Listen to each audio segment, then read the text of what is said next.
show. It's a new era. Let's get it, let's go. It's Tingle and Co. What up, Lloyd? What up, Lloyd? You can call me him. I'm Shake Dixon in the whip with them RPMs.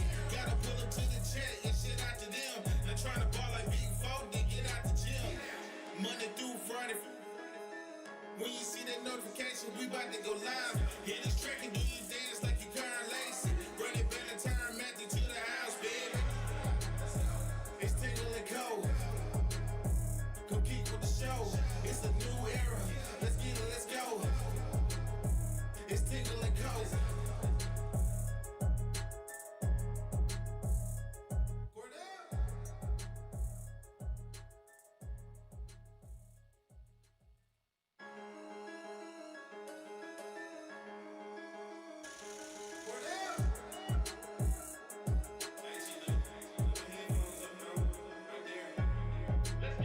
It's Tingle and Co.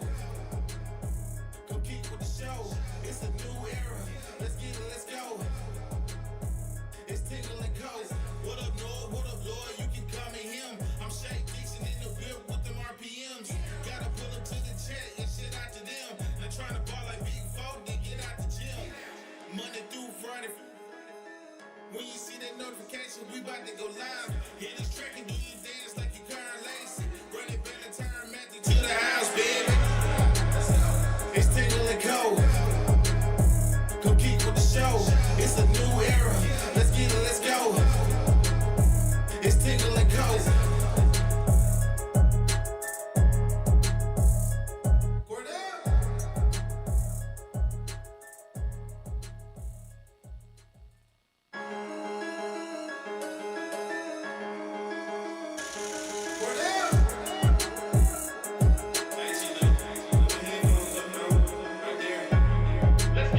It's Tingle and Co. Compete with the show. It's a new era. Let's get it, let's go. It's Tingle and Co. What up, Lloyd? What up, Lloyd? You can call me him. I'm Shake Dixon in the whip with them RPMs. Gotta pull up to the check and shit out to them. Not trying to ball like Big Folk, then get out the gym. Monday through Friday. When you see that notification, we about to go live. Hit this track and do you dance like you Karen Lacey. Run it back and turn Matthew to the house, baby. It's Tingle and Co. Compete with the show. It's a new era. Let's get it, let's go. It's Tingle and Co.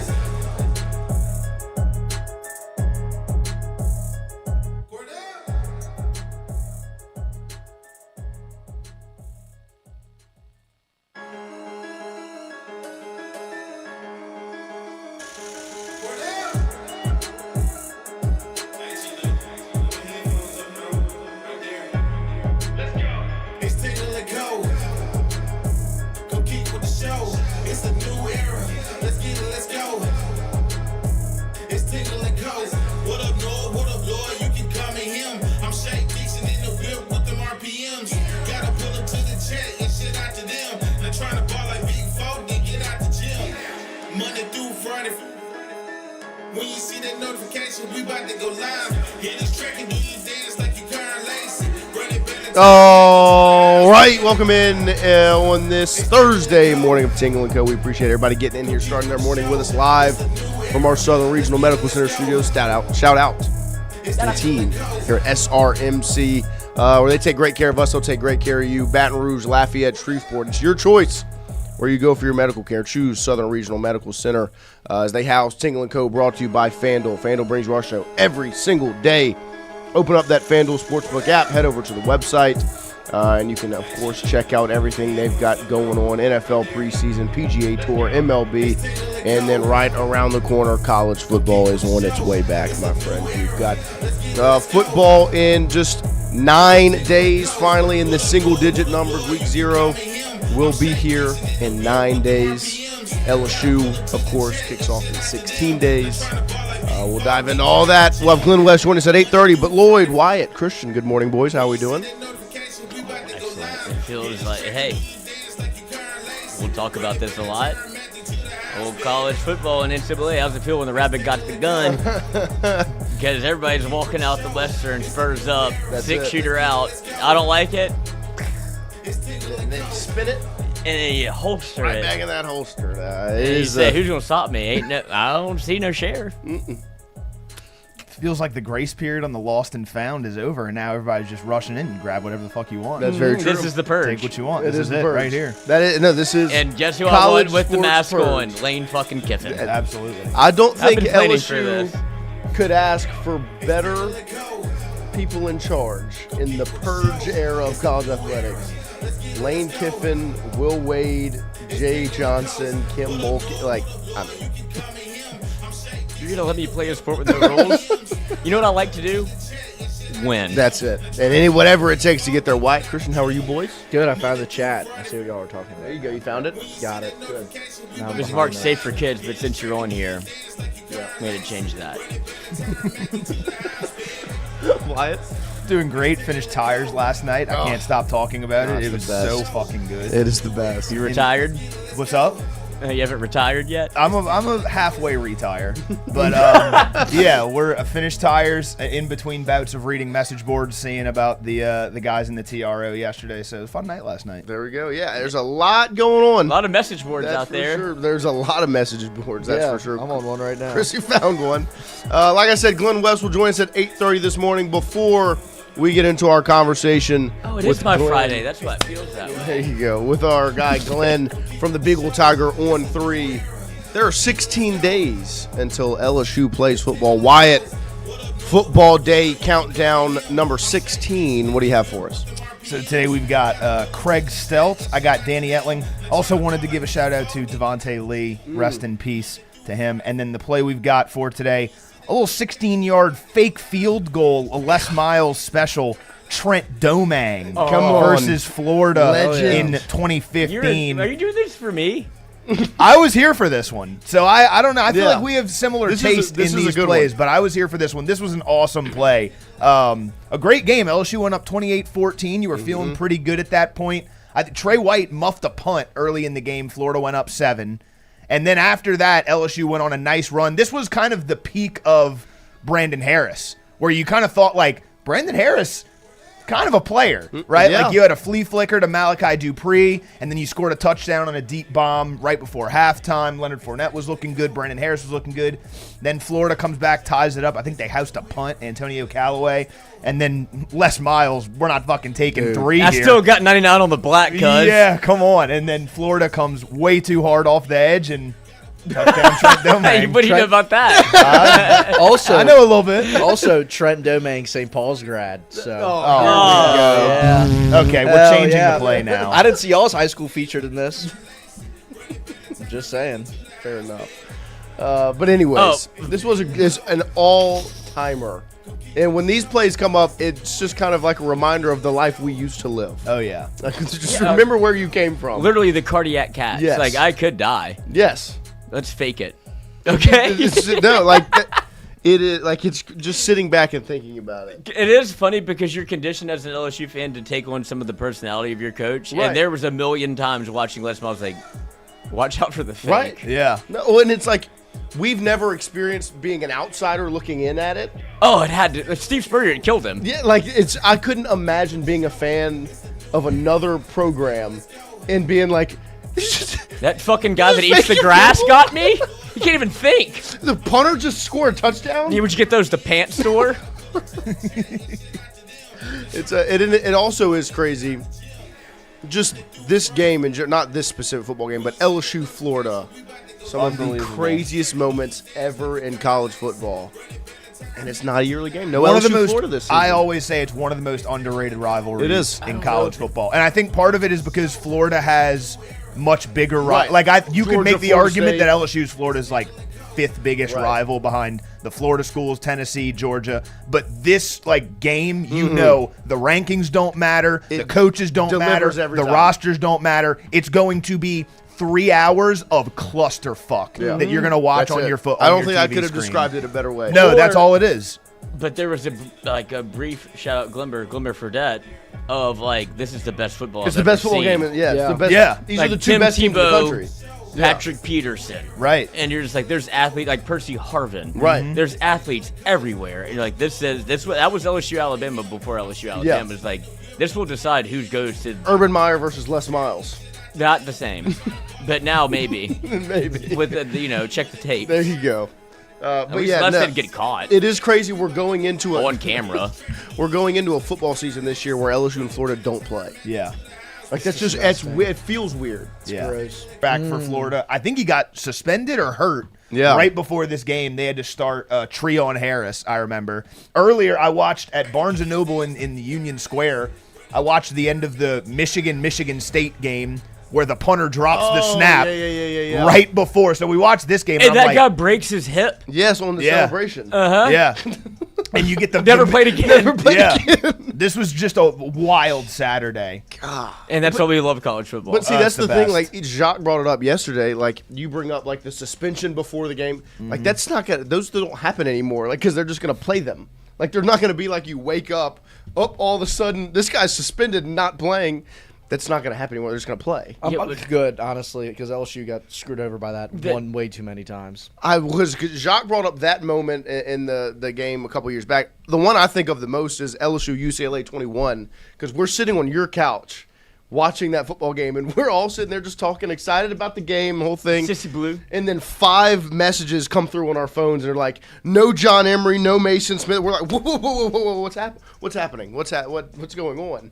We've been doing press conferences and practices all week, and these guys have been out there.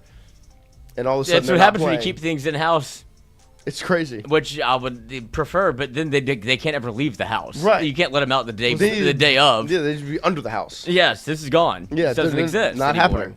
Was there also a player suspended before Florida State the first year? Was it Mason Smith? Mason Smith got tore his hurt, ACL tore his in that ACL game. selling. No, he got, That's what it but he was. also got suspended for signing the cards. Also, Yes, was And that that UCLA? was UCLA. Okay. Uh-huh. Yeah, the Yeah, UCLA Mason was So the back-to-back Smith years screwed with no over Mason twice Smith in the first opener. week of the Yeah. season. No, Jesus. the Mason Smith injury against Florida State Is why we're nervous about the basketball. broke my goal. heart. That's Caleb on Chase on It all was over again. It was the Yes. same It hurts. exact thing. It still hurts. It was like you had your freshmen that kind of showed out a little bit, coming Yeah. into their sophomore year to be the most dominant defensive lineman in the country. Game 1 injury, and you're like, And there's something about when you see it, you're like, oh no. Yeah, like you there's know. you know. You know. It's just at LSU, like the blood starts in- pumping a it's little differently. ingrained Like, in oh, our that's that being. feeling. Yeah. I didn't want to do that drug today. Bleed the purple. Yeah, no, I'm an arachnid. I don't feel like I'm living gold right now. but we're going to get right to our discussion with Glen West this morning. He's going to join us 8:30, so we're going to take That's a quick what I break was here, doing. set up Glen before he heads out to the Ponderosa for this morning's LSU football fall camp practice, the final week of availability. We'll take a quick break here, come back with Glen West from the Bengal Tiger on 3.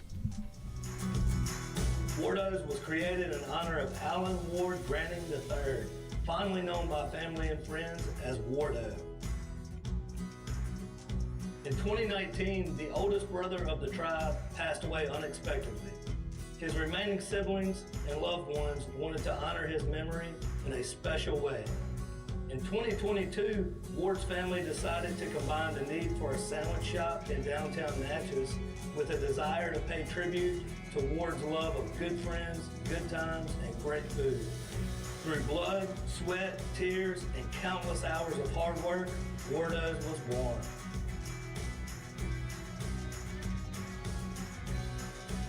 So go visit Wardo's today at 309 North Broadway Street in Natchez, where the po' boys are so good, you'll swear you're in Cajun country. Hey, Miss Lou, come visit us, Tom and Wright Granting at Go Martin on the Go Deli. Go Martin has clean restrooms, community coffee, an awesome beer cave, and a great selection of anything you may need.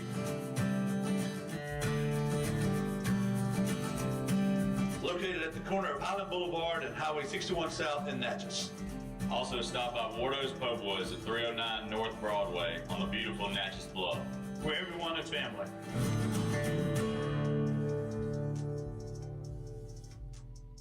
When it comes to your home, the roof over your head matters. At CAS Roofing, we don't just install shingles, we build peace of mind. With years of experience and a commitment to craftsmanship, our team shows up on time, gets the job done right, and treats every project like it's our own home. Whether it's repair, a replacement, or storm damage that caught you off guard, CAS Roofing is ready. We're local, we're dependable, and we stand behind every nail, every shingle, and every promise we make. Because at the end of the day, it's not just about roofing. It's about protecting what matters most. CAS Roofing, built on trust, backed by quality.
All right, welcome back here as we are closing out hour number 1 on this Thursday morning.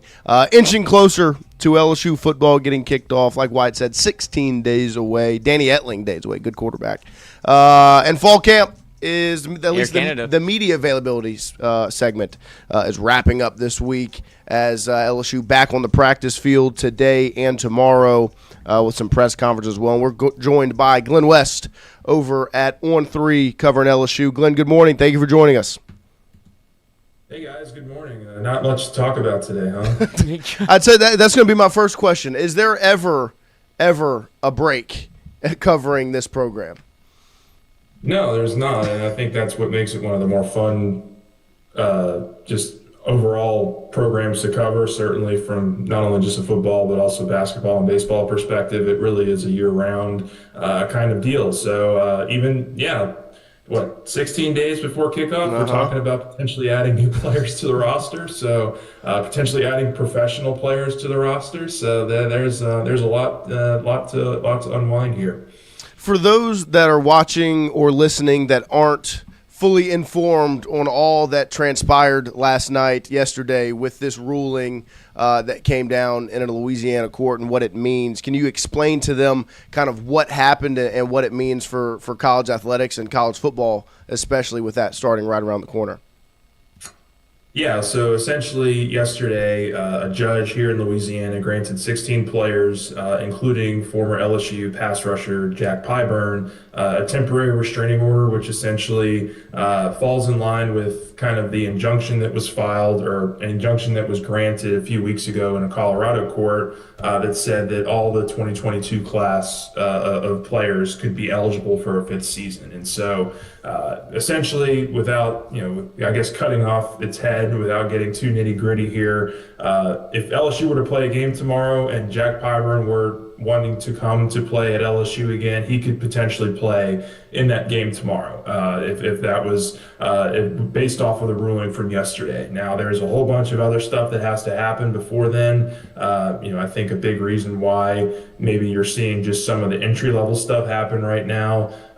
You're seeing these things get approved and these temporary restraining orders get approved, is it so players can try to enter the transfer portal, and then from that point on, programs will assess whether or not they can enter the transfer portal, and then who they want from the transfer portal off of these new out of these new pool of players that have seemingly become available here the last couple weeks. So there's still a lot to unpack here because right now the NCAA is right in the middle of its appeals process for that ruling in Colorado that has granted that 5th year. And so if the NCAA were to win that appeal, then all this is just a couple week just mess where all these players go back to being ineligible. But if the NCAA loses that appeal, then things become very interesting here in regards to LSU and potentially adding some more pieces to the puzzle here right before the start of the season. So you bring up Jack Pyburn and, of course, some of the other players that are now eligible right now. What is the likelihood to you, just from your standpoint, of LSU bringing back Pyburn and maybe even a couple other guys that now are eligible and in the transfer portal?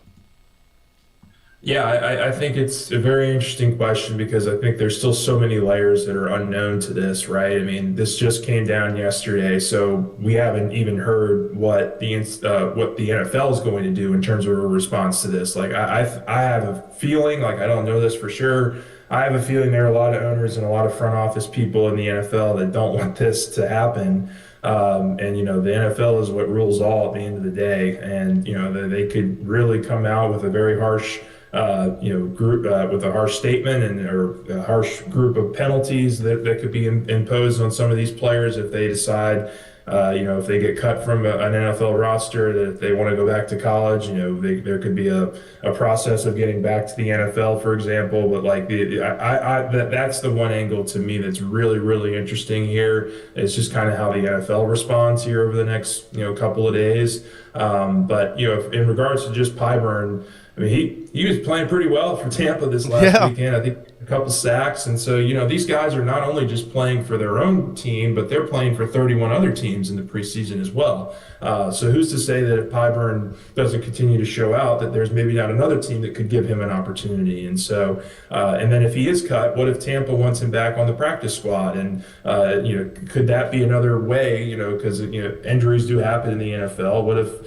somebody were to go down and they could promote him to the 53-man roster at that point? Like, so there's still a lot of ways in which this could get dicey and, not happen. But I think just from an on-paper perspective, there's no doubt that Jack Pyburn makes your team better this year if you're LSU. He's a 4-year experienced guy. He has a lot of talent and a lot of experience playing in this conference. And, if you look around that edge room right now, you've got Prince Umanmielen, who's the most experienced and probably the most talented pass rusher, one of the most talented in the conference. But, you got a lot of unproven guys on the opposite side of him. Jordan Ross is a former 5-star, but hasn't really shown it yet at the college level. Dylan Carpenter is a 4-year player now, has not really had a whole ton of opportunities, but it looks like he's making the most of it here in the fall. And then, Lamar Brown is a true freshman who's never played before and just got on campus in the summer. So it makes sense as to why LSU would want to explore that option. But there's still a ton of hurdles that they have to get cleared here. All the while, they're still preparing for Clemson here in 2 weeks, which is another crazy just thing to think about. And this kind of reminds me a little bit of, correct me if I'm wrong, but do you remember the Bird rights where in the NBA, whenever they signed, the Celtics drafted Larry Bird and he went back to college. He didn't sign technically with the Celtics, but he was drafted and they retained his rights. It feels like that's what maybe the model might be for the NFL to be like, look, we have Jack Pyburn's rights to be able to keep him on our team, but he can go and do whatever he wants in the interim of if he gets paid. That's where the law comes in, where it's if you are offered a better deal, that's where NIL in college football has made massive waves of, look, I can't stop you from making more money if somebody values your talents differently. He signed a, undrafted free agent deal for $150,000. If LSU could and will pay more than that, you really can't stop him if you want to hold on to his rights. Yeah, absolutely. And I think that kind of brings in maybe a baseball aspect of this too. Does the NFL say, okay, if you really want to go back to college, we'll let you do that, let you grow and continue to develop there, get some playing time, in the SEC, and then a year from now we'll call you up to the big leagues, to the big club. And so it's ridiculous. It's crazy that we're here. It's a really just mind-bending thing that has been thrown into the mix here just so shortly before the start of the regular season. But like I said, I would not rule anything out at this point. There's a whole bunch of processes that have to take place, and the very first and foremost is whether or not the NCAA wins its appeal. Because if it wins its appeal, then all these players again are just ineligible, and then do you start from scratch? Where do you go from there? But if they lose, then all these guys are eligible, and then it does put all these potential additions back on the table. So it's really, really going to be an interesting next week or two in terms of just how all this plays out and before the start of the season. Would you foresee this potentially causing any? I know this is maybe the past. It's not really something that you talk about as much anymore, but like locker room issues. I know there's so many new guys and new players on teams now, and there's so much change. But I mean, bringing guys in the 11th hour with 2 weeks until game number 1 to potentially play key roles on a team. Like, do you think that it could cause any sort of issues? I don't think so if we're talking just in Pyburn's case, because I mean, you guys were there. We talked to Pyburn a lot last year. He's just a really good dude, and like just I think would come right back in and fit right back into the equation here. He wouldn't be a locker room problem or anything of that nature. I think he'd have a lot of wisdom to maybe pass down on some of the younger players as well, about going through the NFL draft process, about doing all these different things in terms of preparing for your professional career. So I think it would be a great move if LSU could get it over the finish line, because I think he'd also help your team this year, but also be a good locker room guy for you. And he's already has a year of experience in this system as well, so that's another angle that can't be overlooked. I think it's one thing if you were to bring in an outside player that doesn't have any familiarity with your program or your system or anything like that, but that wouldn't be the case with Pyburn. So I think it would be a really smart move, a really good move, but it's just there's a lot of balls up in the air right now in terms of how viable or how likely that this ultimately becomes. And from LSU's standpoint, what you've seen now through fall camp, where we've had a handful of weeks getting to watch this team go out there and practice under Lane Kiffin, Charlie Weiss, Blake Baker, and that staff. What are some of the things that have stood out to you so far through the first couple of weeks of fall camp?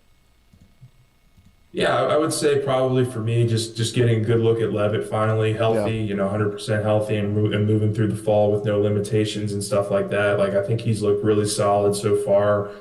You can tell he's been putting in a lot of work with these receivers during the summer, and I think he has a great connection with Trey'Dez Green. I think Eugene Wilson has been another really big time.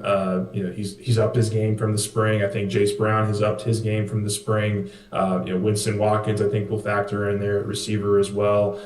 So I think they have an allotment of receivers and pass catching options that they feel comfortable with. But I think probably one of the more surprising things has been on the defensive side of the ball and just how much from the safety position with the competition that's going on there right now with Jace Thomas and Tamarcus Cooley, to up front on the defensive line where you could potentially have 3 true freshmen playing very meaningful snaps for you week 1 against Clemson. Like that is another thing that has been really, really interesting to watch, and just kind of how they've been rotating on the defensive line. You've got to the biggest thing from here on out for me is just that you got to stay healthy. Like there's a couple of guys that have been nicked and bruised up here a little bit over the last couple of days, and it doesn't sound like it's anything long term with any of them. We saw Harlan Berry out there yesterday, doing some work off to the side and from a conditioning perspective. But I think at this point you just want to make sure everybody gets to the start of the season as healthy as possible, and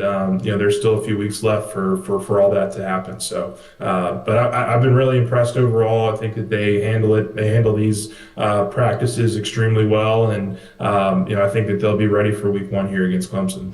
And while that take maybe would have been like the great answer 24 hours ago or 12 hours ago or 8 hours ago, I wonder what your perspective is on LSU now looking at positions of professional athletes that they're trying to fill some of these gaps with. Like, does that not, if you had to pick positions, would it not be some of the things that's like having 3 freshmen play the defensive line? Like, that's why LSU is probably exploring this opportunity. It's because, look, we've painted LSU, and I think we've all been a little gun-shy on going, oh, they're going to be 10-2, a playoff team, because we've done that the last 3 years and have been incorrect. Yeah. And now it's like, oh, well, you look at it, it's like, what if these freshmen develop and they are 5 stars and all of these things? But I think everybody's been not so fast to go LSU playoff team.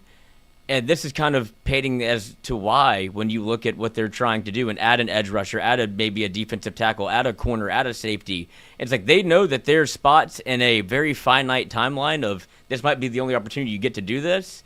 Feels like LSU is definitely exploring those possibilities.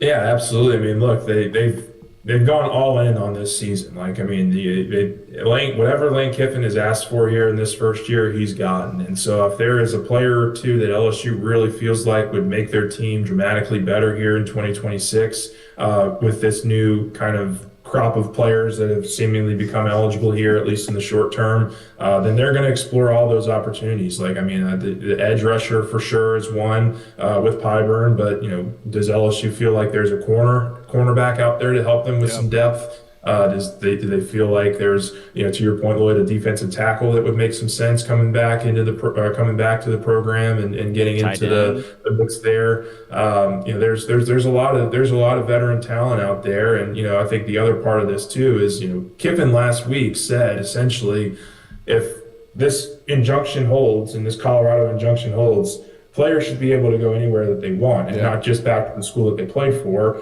And part of that restraining order from yesterday also included 3 Ole Miss players and a couple of really talented Ole Miss players from last year's team. I don't want to speculate or anything like that. I don't know that LSU has made contact with those players or done a whole ton of recruiting them to the program at this point, but I do feel like that those are guys that would make some sense in terms of bringing them into the fold here. So it'll be very interesting to watch how all this plays out. Does it change your opinion at all of what you thought about the team if they're trying to look and fill voids, or is it just trying to add like more, maybe like ice cream to the dessert, if you will? Yeah, I don't think you can ever have too much talent on a team, and so I don't think it's like a situation where they feel like, oh man, we desperately need another pass rusher. And I think that they could survive with what they have. I mean, I've always looked at this as a really, really talented team. It's just, what was the development process going to look like in the off season, and then of course how were all the pieces going to gel together once the season started, and we still don't know that answer. Like, I mean, like from just from talking with people in the program, it sounds like they're really excited about these true freshmen, but there's also some growing pains that they're also going through right now as well. So, we'll have to wait and see, obviously, what that looks like once, the Clemson game arrives. But I do think that, if there's a way for you to add talent to this already really talented team, you explore every possibility. And this is a new possibility. This is a new venture that LSU could go down. And I'm like I said, the next week is going to be really, really interesting to see how all this unfolds. No, I completely agree. Deshaun Watson lining up at quarterback for Clemson. Oh my gosh, be unbelievable. I'll ask you from a confidence standpoint, how much would you say, like, are you more confident in this LSU team than you were, of course, going into fall camp? Like, what your expectations were and question marks were going into fall camp, of course, starting with Sam Levitt and everything else, and then where it stands right now after everything you've seen. What is your confidence level at in this Lane Kiffin football team? I would say I'm a little more confident in the offense, in particular, just off of what we've heard and what we've seen. I think one of the bigger fall camp takeaways to this point has been how bullish it seems that Lane Kiffin and people in the program are in the run game aspect of this team. Like, I think that was something that really stood out to me last week when Kiffin was asked. Not just from a running back perspective, but offensive line up front seems to be doing a really good job of run blocking. Levitt obviously throws another wrinkle into that with his mobility. And so, a big part of this Kiffin offense is being able to run the ball efficiently and create explosive plays off of the run, which in turn helps set up the pass. And so I do think that they feel good about that aspect of things, which is really good to hear at this point in the season, or at this point in the off season, that they feel like they have a good grasp of that. I would say I'm probably where I was going into fall camp right now. I still see this as a 9-3 team, potentially 10-2 team. They're kind of right on that cusp of the playoff. If they all hit their ceiling, and I think that's a pretty good start here. Like, if you're 9-3, 10-2, you've beaten some really good teams, you've competed probably really well, and you're right there in the mix there for potentially being a playoff team come November. So I think that this team has immense potential, a lot of talent, and it's just going to be about how that all gels and meshes together, which we just really won't know until we get to that week 1 game against Clemson, and really the first month of September. I mean, like Clemson, Ole Miss, Texas A&M, if we leave those 3 games and don't have a really good idea about what this team is, then we're not doing our jobs. Like, I feel like a month into the season, we should have a pretty good understanding of what the strengths are of this team, maybe where some of the weaknesses are, and just kind of how they're handling some of these really, really tough and difficult opponents. Yeah, no, I completely agree. We have a question from the chat. Brandon Hollingworth asks,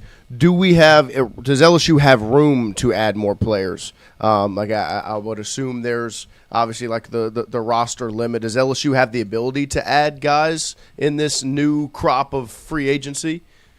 I think you make it work. I don't know the exact number of roster spots that LSU has right now. I haven't gone back and looked at that yet.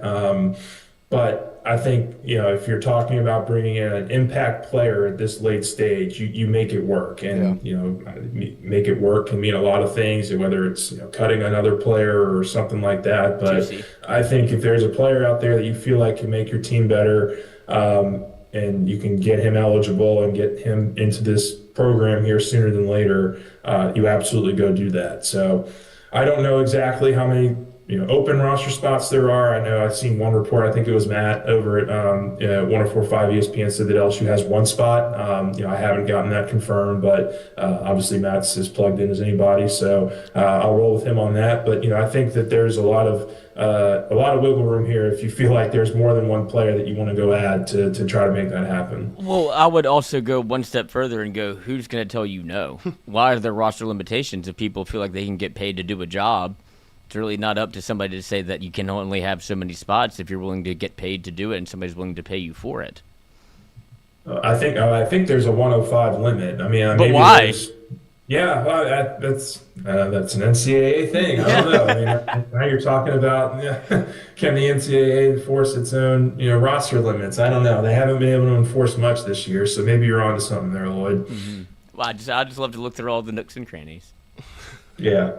I'll turn the page to another sport, but similar situation. There was also news the other day on the timeline for R.J. Luis and that situation and his hearing, which will be next Monday. What are your thoughts on where that stands and kind of your expectations for what's going to play out for LSU and Luis? Yeah, I wrote about it yesterday on our site. I did some digging around, and next week is we have a pretty good idea, I think, of how next week is going to go. Like, I would be pretty shocked if Luis didn't get his injunction here. Get this judge if you don't. Do it again. What's that? Guess it. Get this judge if you don't, because whatever. Exactly. Yeah, in the same district too. It's the same court. Like I think it was the 19th or something like that. They're both in the same district. So I think Luis will get eligible next week, and then there's the appeal process from the NCAA that will happen, and then that's where this could go either way, right? I mean, the NCAA won its appeals process with Charles Bediako back in January, and so a judge in Alabama even dismissed that case and said, yes, the NCAA is right. You should not be going back to school here, and so it could very well rule in the NCAA's favor again. But I do think that there are a couple of new pieces of information here, especially here recently, that could help LSU's case. Most important is this 5-5 deal, where Luis was a part of that 2022 recruiting class. He's eligible to play under the current injunction and the current restraining order. So I think he's certainly going to use that as part of his case next week. I think he's going to use the fact that yes, he signed an NBA contract, but he never actually played in a G League or an NBA game, and so that was something that Bediako did do. I think that there's some ways in which this can get over the finish line, but I do think that my belief has been for most of the offseason that this would be a tough hurdle for LSU to climb. But I do think that maybe there are some ways that they can get this over the finish line. And obviously next week is just a starting point, because I do think that there will be an appeals process. But I think Luis, right now at least, the LSU side feels pretty confident that he'll be a part of their team next year. And with the rest of the roster, the international players, is there any concern on their eligibility not happening?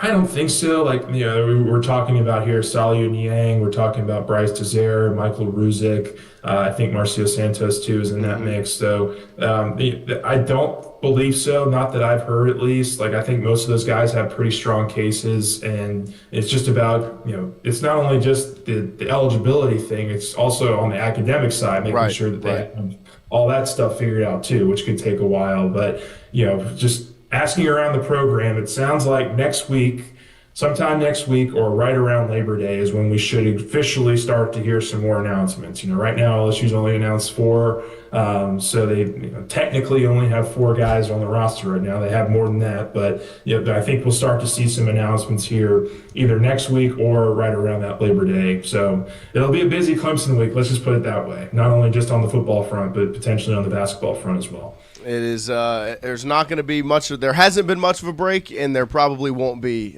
for you coming soon with football around the corner and all that's going to transpire. So we appreciate you making some time for us always, and we'll see you out on the practice field and talk again soon. Yeah, see you guys out there in about an hour, I guess. Huh? There you go. Appreciate you. There he is, Glen West, writer over there with the Bengal Tiger On3. Don't forget, every single day, we are brought to you by our friends over at Bally's Baton Rouge Casino Hotel. Stay where Tiger fans play, Bally's Baton Rouge Casino Hotel, right there on your way to Death Valley. You take that left on St. Philip from Government, and you see the beautiful Bally sign. They've got valet parking. They've got garage parking. Valet parking. There you go. And they are right down the street from Tiger Stadium, 2 miles away from the Coliseum of college football, and it's where you should stay for a home or away game weekend. If you want to come in town or just go watch some football on the biggest TV screens in Baton Rouge, that's inside Bally's Casino, and the hotel itself is a great place to stay on a game day weekend. So Bally's Baton Rouge Casino and Hotel, we appreciate our partners over there. Make sure you go check them out and enjoy what Bally's has to offer this football season. We'll take a quick break here, come back, open up hour number 2 of more Tingle & Co. right after this. Did somebody say Bally's?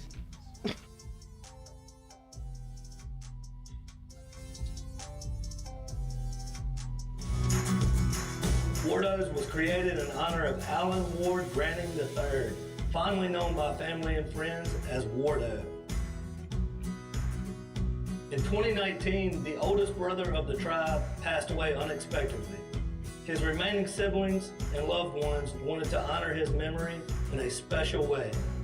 In 2022, Ward's family decided to combine the need for a sandwich shop in downtown Natchez with a desire to pay tribute to Ward's love of good friends, good times, and great food. Through blood, sweat, tears, and countless hours of hard work, Wardo's was born.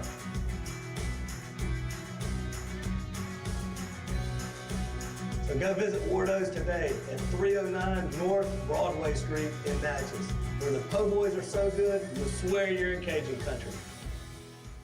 Hey, Miss Lou, come visit us, Tom and Wright Granning at Go Martin on the Go Deli. Go Martin has clean restrooms, community coffee, an awesome beer cave, and a great selection of anything you may need. Located at the corner of Highland Boulevard and Highway 61 South in Natchez. Also stop by Wardo's Po' Boys at 309 North Broadway on the beautiful Natchez Bluff, where everyone is family.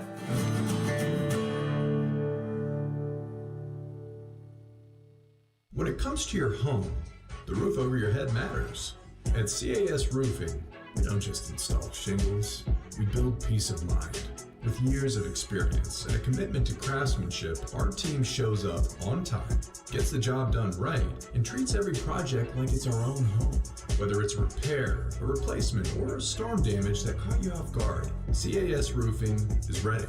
We're local, we're dependable, and we stand behind every nail, every shingle, and every promise we make. Because at the end of the day, it's not just about roofing, it's about protecting what matters most. CAS Roofing. Built on trust, backed by quality.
All right, we appreciate everybody That's getting back in insane. here and starting their morning with us here at Tingle & Co. as we are live here in our Southern Regional Medical Center studios. We appreciate Glen West over with the Bengal Tiger On3 for stopping in and informing all of us with all that's going on. It was a crazy, hectic evening yesterday when all this started coming down the news wire of the rulings and the eligibility, and Pyburn's the first name, and then coming to find out there's 3 Ole Miss guys in the mix. And I want to open up the conversation to the room.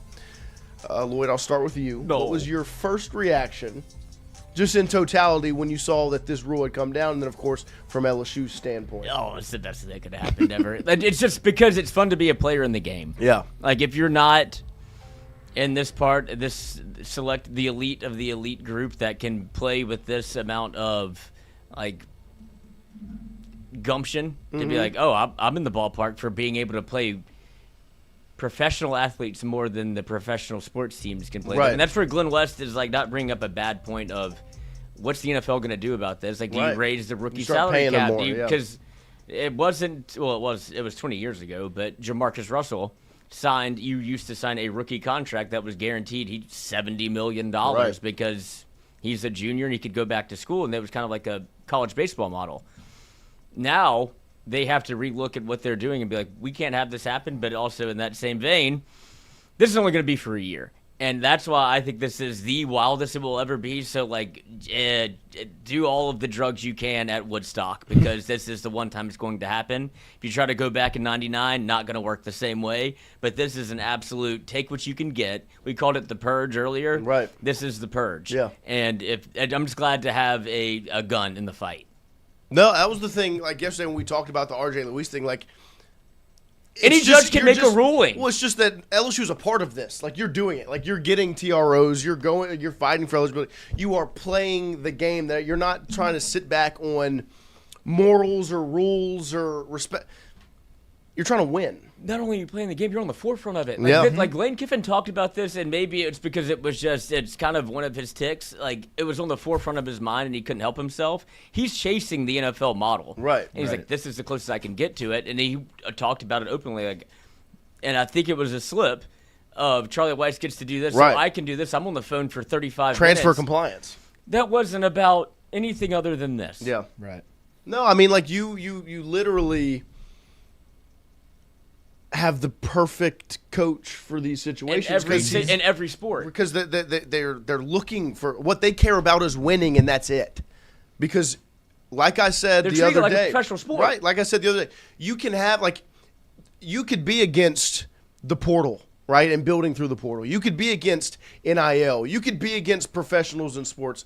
But guess what makes you get over your feelings about those things? Winning. You do. And guess what makes you upset that you don't do that? Losing to the teams that do, right? It would be like 2012 LSU losing to Alabama, being like, you know what, maybe we have a pretty good chance in this game if we don't suspend Tyrann Mathieu ourselves and instead handle it the way that Saban and Alabama would, where it's, no, we're going to handle that internally. I and we're think going to take care TJ of yelled in business. Jacksonville Jaguar, not TJ yelled in killed myself. And so now you're in – imagine being in this day and age where you don't go play in this game and you do trot out an offensive line of college players up against 5 NFL defensive linemen. I tell you what, you might win the moral battle. You're not going to win in the trenches. And one of them is more important, truly and honestly, and it's winning football games. How'd you tie a knife to your gun? I'm trying to win. That's what it's all about. That's the way the world works. I'm going to find a way to give myself a competitive advantage, regardless of what business you're in. We can use this one as an example. AI, there starts to be these whispers of AI. Guess what we need to do? We need to figure out how AI can make our show better. It's not AI graphics, I'll tell you that. If we could stop with AI thumbnails, please. Just do us all a favor. I mean, they're just trying to find a way to win. No, they're not winning. No, It's losing. losing. They're in line for something else. Right? So you have to figure out the competitive advantages in your business. For college sports, college football, as of right now, the competitive advantage is what? You're going to let me get guys off of NFL practice squads? Okay, I'm going to do everything I can. What are they paying you? Oh. $150,000, guess what? Here's 5. Easy. You're cheap. And compared to what you're paying, that's not that much money. You're cheap. Like it's like I'll give you $200,000. I'll get you your house back. There you go. Easy. It's the game. And I'll say, we can have our personal feelings about it. Should professional players be in the sport? No. But at the same time, if there's no rules and your job is to win, do what it takes to win. I think it's funny that we sat here on Monday after Jack Pyburn gets 2 sacks on Sunday and said, Future that's Tiger. done. Not gonna. He done got 2 sacks. He's gonna stay with the Bucs. No, because if you're a smart businessman as a football player, what do? Well, you just saw me play. Not only is that up for those 32 NFL teams to look at, 33. it's also for the entire college football Power 4 conferences to look at. All of you can watch those 2 sacks and figure out how much that's worth to your football program. And we'll figure that out. Why? What was your reaction last night with this news and what it means for LSU? My first thing that I thought of was, how would Brian Kelly have handled this situation? He would sit there and be like, yeah, we're not going to buy players. We're not going to do all of this. And it just makes me thankful that we have Lane Kiffin, who's going to exhaust every single means possible to build a winning football team, right? And the first thing that I read about is, where was this lawsuit filed? Where was it granted? East Baton Rouge Parish. Come on. 16 players. I don't think LSU's getting all 16 of these players now, but I think if you read the tea leaves, read between the lines, I think it's a fair statement to make that Lane Kiffin and LSU are probably one of the biggest driving forces behind this. Why is that? Because they think that they can go and get some of these players that can help their football team next season, whether it's Jack Pyburn, whether it's the trio of Ole Miss guys. But I think Lane Kiffin is going to do everything he can. He is going to go all out to try and get some of these players. I can guarantee that. Do they get any of them? Maybe. But like you said, I don't like professional players in college football. But guess what? If you don't do it, someone else is going to do it. Ole Miss will do it, and they will beat you. Alabama will do it, and they will beat you. Texas will do it, and they will beat you. like you said, I would rather win the battle on the field than the battle of morality. And I think Lane Kiffin is at the forefront of this, and they're going to absolutely do that. No, I think you're exactly right. And I know Glen sat there and said he wasn't going to speculate, right, unless he had sources telling him and people telling him, and he knew that there have been LSU reaching out to some of those Ole Miss guys. I will speculate. Just there's no way those conversations aren't had. Mm-hmm. With a guy like Xavian Harris, Jack Pyburn, and then, of course, Dae'Quan Wright, Wydett Williams. I mean, look at the positions they play. That's from the school they were at, right? Defensive line, tight end, and defensive back. Do I need to paint the picture any clearer? Right? There's a handful of positions that LSU could maybe use some extra bodies at. We've had a lot of conversations the last couple of weeks about that tight end position. You're real good at it because you have an All-American in it, that you're going to split out wide a whole bunch. You maybe need somebody that can be attached to the line a little bit more. It's not going to be Grace because he's going to be an H-back. Can Malachi Thomas do it? I think he's more of a receiver as well. Also didn't play all that much at Pitt, so not as much experience. So then you would maybe be looking at a guy like J.D. LaFleur. Also didn't play all that much as a true freshman last season. A young guy, extremely talented, physically gifted, but young, inexperienced. Well, you're telling me you can add 6'4", 255 pounds, who had 39 receptions, 635 yards, and 5 touchdowns last season in this system? He beat LSU. You're telling me that I'm crazy for speculating that conversation is going to be had? No. I think it's a pretty safe bet. What about the interior of your defensive line that is extremely young? Right, you have a couple of older guys in Blockton and in Green and Don McKinley who have played some football, have some experience. You have the top-end talent and Deuce Gerald and Richard Anderson who are true freshmen. Would you be upset about the addition of a 6'8", 330-pound defensive tackle that played for Lane Kiffin at Ole Miss last year, had 58 tackles, 9 TFLs, and 3 sacks with a 73.3 PFF grade? Pretty good interior defensive lineman that you could add to a room that needs some experience and needs some players.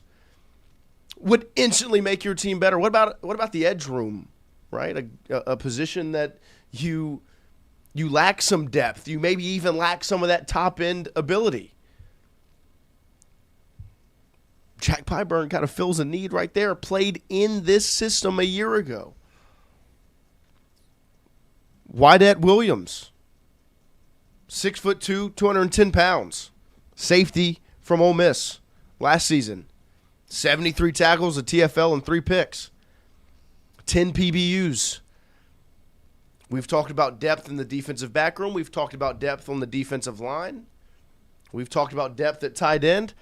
I just named 4 players that have connections to your defensive coordinator and that defense, and your head football coach, your general manager, and basically the whole staff that kind of fill roles that LSU could have. And look, maybe they only have 1 roster spot left. Maybe they only have 2. Maybe they don't bring in all 4. Maybe it's just a couple. Maybe they don't have spots for players. They'll make it work because that's what you have to do. Guess what Jay Johnson didn't have? He didn't have roster spots for all those guys when they all decided they weren't going to the MLB in the draft and they were going to be true freshmen at LSU. What did old Jay Johnson do? Don't worry about it. Made it work. Made it happen, because when you want to win, you do everything you can to pull it off. And this also, I know we've harped on this before, and it felt like it's died down. This is an absolute, kerosene and match to LSU Ole Miss if any of those players go to LSU. Because what do? You're actively, if you're defensive-minded and you want to go Pete Golding versus Lane Kiffin, and these are defensive guys that you're looking at on Ole Miss's roster last year, and they're going to pick Lane Kiffin over Pete Golding. Especially one in Harris who said this. That's what Kiffin tried to do. He tried to be a dang announcer, trying to be a troll. Ole Miss DT Xavian Harris told On3, we were going to troll him we got something for him. He was just trying to steal our shine. That's all he tried to do. So was very outspoken about Lane Kiffin when that whole thing played out at Ole Miss. What a PR nightmare that would be. I'll take you with open arms, brother. No, I'm saying for Ole Miss. What a PR nightmare that would be for Ole Miss if he ends up a Tiger. Like we said, speculation. But man, that'd be a rough look. Because maybe the bad guy isn't all that bad if the ones that were calling him a bad guy still want to play for him. Pretty good offer. What I'll say, LSU could drop it nuts 100%. on what, like, this is. And I know this staff, I know a Lane Kiffin program ain't scared to drop him. Because you've been an LSU program every now and again that's been scared to use the power that you have. To be that big-time serious program that you've seen Georgia be, Alabama be. That's why Gump Changeup's all upset in the chat. I get it. Because Alabama ain't that no more. Well, Nick Saban 10 years ago, right? He'd be leading the forefront on this thing. He'd either try to stop it or start it. One of the two. He'd have Drew Brees playing quarterback for Alabama football. I mean, you know that Texas Tech is like, where's Diego Pavia? Right. But Nice. that is what this is now, and you have the guy that was essentially groomed by Nick Saban of how to do this one way, and he was kind of thinking a different way, but it taught you it's the same lesson learned a different way of how do you get to the front of the class, how do you lead and be at the forefront of your profession. Nick Saban did it by gray shirting. That wasn't even a thing. Like, there was no people that were going to, you would think, on the base level, who's a four-star that's going to sign up to go pay for classes at Alabama and walk on, but you do have a spot next year. Jerez Parks. Good players. Mm-hmm. And now you're getting people from the NFL. Yep. They're like, this isn't guaranteed, but that is. And my thing and I is, could go back to a system I was just in. My thing is, you can have feelings about the specific players. Like, if you don't think Pyburn's better than Prince Umanmiele, and neither do I don't think he is. But there's no way if you think he can't help any of them, right? Like, adding players with experience, especially if this staff is willing to add them, that means they see the value in it, which means what should we do? We should also see that value. Maybe Xavian Harris at 6'8", 330 isn't going to be this big-time playmaker for your defensive line, but guess what? He takes a whole lot of pressure off of Richard Anderson and Deuce Gerald's true freshmen that don't have to go and play 40 snaps a game. And it can wreak havoc and stay fresh and continue to make plays. And with Jack Pyburn, you don't have to move Jaden Breaker to edge room and make him a defensive end out of nowhere, right? Instead, you add a guy that played in this system, played relatively well, right? You can always point out, maybe it would have been nice if he got that sack if he brought Lenore Sellers down. Well, tell it to everybody in the country if they brought Lenore Sellers down. You can have your feelings about specific players, but ultimately, adding these guys don't make you worse. And if Lane Kiffin and Charlie Weiss and Blake Baker and Billy Glasscock and go down the list of this staff and this team, this program, see the value in it, why shouldn't we? Just looked up Xavian Harris's stats. He's listed as a Saints defensive tackle. He was with the Saints. Yeah, he got cut. He was cut by the Saints. And that's the interesting thing. Like, all of these players are in different situations, and there are a lot of moving pieces here. Like Jack Pyburn, Wydett Williams, and Dae'Quan Wright are currently on NFL teams. Mm-hmm. So they kind of are going to have to make a decision where it's like, I know August 30th is the cutoff date for figuring out if you're going to make a roster. So then you have to decide, like, if you make the 53-man roster, do you stay in the NFL? Right. Xavian Harris got cut by the Saints. There have been reports that he hasn't been training a lot and is a little bit overweight right now. Now, that's from the Ole Miss side, so maybe that's a little bit of sour grapes from them. You don't know. But all these players are in different situations. But one of the things that I took away from it, the same thing that you said, is look at the positions of the guys.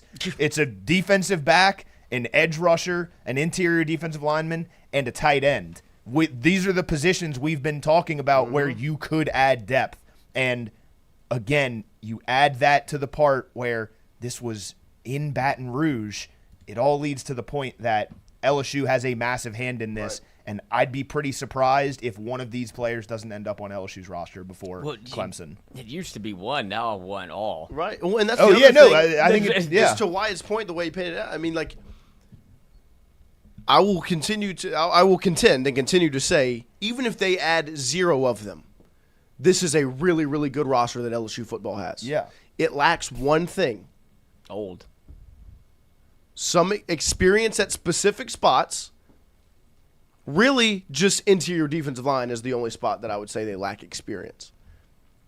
Tight end maybe a little bit as well. What they lack is depth, and that's what this would be.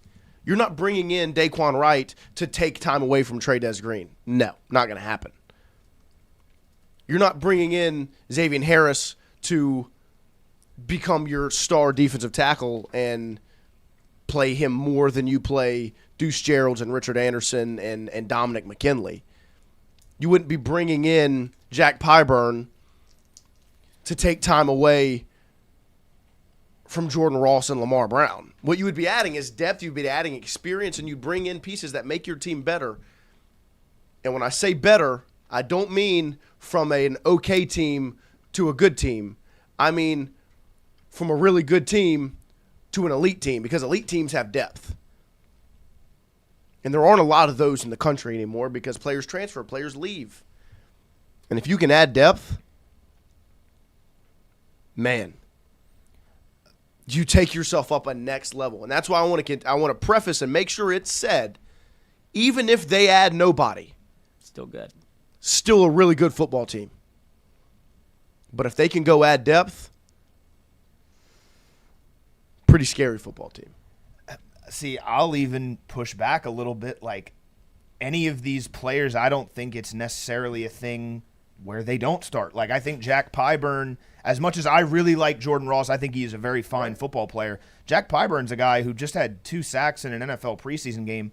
Jordan Ross doesn't have a ton of college production. Jack Pyburn was very good last year. He was your best run defender on the defensive line. Like, I think that's a guy who could push Jordan Ross for the starting spot. I'm not saying he's going to win it, but I think Jack Pyburn could potentially be more than just a depth piece. I think Dae'Quan Wright is a guy who may become your pseudo starting tight end, and Des Green is looked at more of just a weapon, right? He's split out wide at wide receiver. You can use him in 12 personnel.